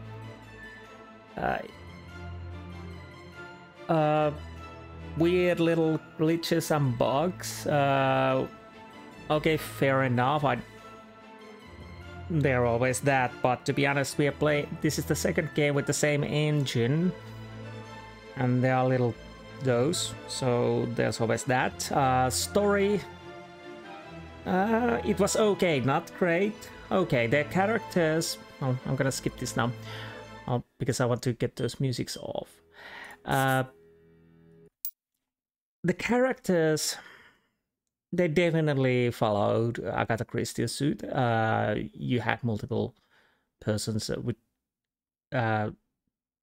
personalities matching Agatha Christie's stories, what I remember. And the idea was to hide the killer, that the most innocent usually is the most guilty. In this case, it was Farquhar. I was thinking at some point, then I was starting to go with Aylesworth, because Aylesworth was something we didn't see that often.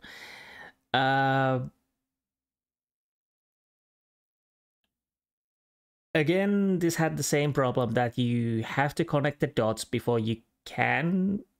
You know what's happening, like in the church, the puzzle. You know you need to turn around the vases, and you know what the position of the vases, but you can't do it until you connect a few lines, and Hercule Poirot finally knows that we probably need to turn the vases. And also, what I usually enjoy about Agatha Christie's books and TV series, but definitely books, most of the time you are given the things that can solve the case. I'm fairly certain that most of the time when you're reading the books, you are given the things that Poirot sees and hears, and you can use those as evidence and get the same conclusion as Poirot. Unlike Sherlock Holmes had that something that sometimes he pulled, well, I think quite often, at least those which I remember, he pulled about evidence which was never stated in the book at all, so the reader couldn't get that conclusion because he didn't know about it. And I had a similar feeling with this at some points. Because, okay, Ellsworth, insurance fraud, okay, fine. The game says it's insurance fraud, but we never saw what happened, what was behind that door, but that's how it goes. The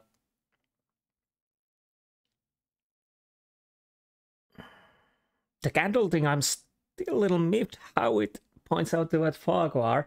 Of course, it basically, I would understand more about if it was to play with the neighbor, but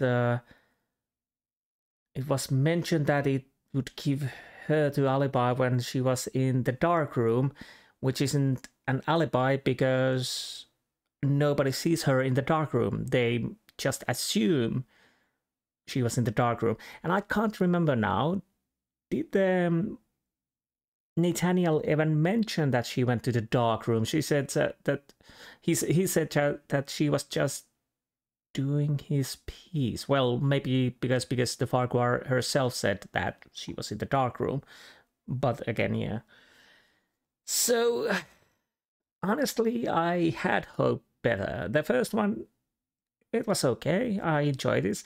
And overall, story-wise, this, it's okay. Nothing too spectacular. And I had hope. Maybe it's my problem a little bit, but I had hoped that this would go a little further than the first one. First one is first one always, but I don't know. There really isn't anything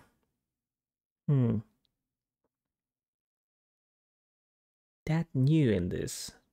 It's not bad, but it's not great either. It's okay if you want a interesting story and just, oh, we have something like, okay. So, well traveled.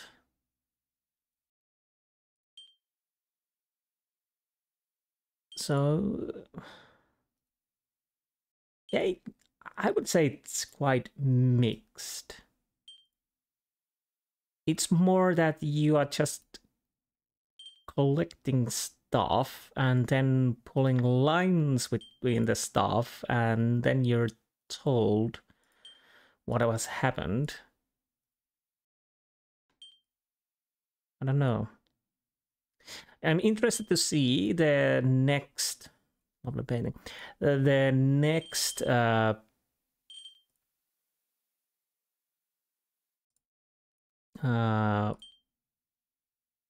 Hercule Poirot, The Murder on the Orient Express, coming on October, and I'm definitely gonna play that. I think it's from different developer, and if I remember correctly on Steam pages, it says that there is another character there you can play with too. And it's apparently other timelines. I gotta guess what the timelines are, and if you know the Orient Express story, you can guess too. And also interested to see how they work that story, because I don't think they are gonna change the main story. And again, if you know this, if you have seen the Orient Express, read it, well, you know already who was the guilty party. We will see. But interesting to see how it compares with this. Again, like I said, I don't think this is a really bad game. Little glitches here and there, which honestly, there was in the middle part that was a bit annoying because you have to talk to some people. Then it was especially when we were checking the Johann's room. You go there, you start going through the Johann's room, you look everything there, and it still only thing it says inspect Johann's room. Then you have to go back to the alleyway, talk to people, and back and forth to get things moving on. Fortunately, the areas are small, so there's that. Like getting the cream for the cat, which you couldn't interact with before you've seen the cat, or getting the mission for the cat. Then you have to, I need something to get the cat moving. And, well, of course it was in the restoration room, and there was a creamer. And now it was activated. So there's always that. If it would be active already on the start and you could pick it up when it's there, maybe a little bit less annoying. But again, fortunately, the areas are small, so it doesn't take that long to go back and forth. But yeah, Anastasia, Vera, I mean, basically in the books, she and the movies, she stole stuff. And that always was the counterpart to the Poirot that tore him apart. And it's alluded in here, of course. Betty Allen, well, she was an interesting character, but she was dropped quite fast after all. Okay, Miss Camilla B. Cole. Oh, she had a first name.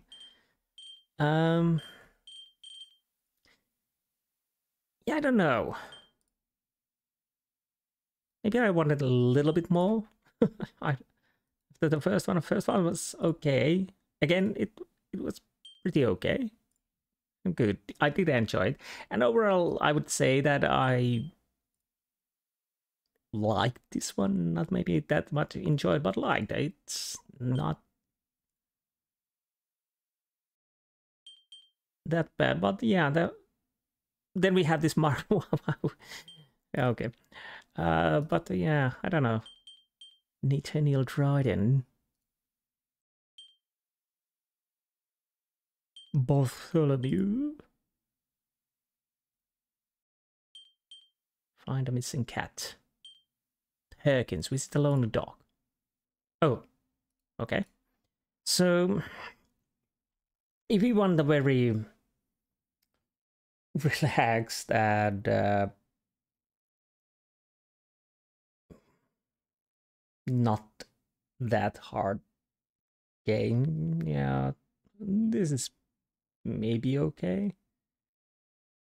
But if you, it doesn't, of course it's a linear, but maybe there's problem because I just finished Obra Dinn, and although it's linear, you still have to do your detective work yourself. And here I'm feeling I'm not doing any detective work that much. I'm just clicking hotspots and get few lines together and voila. So yeah.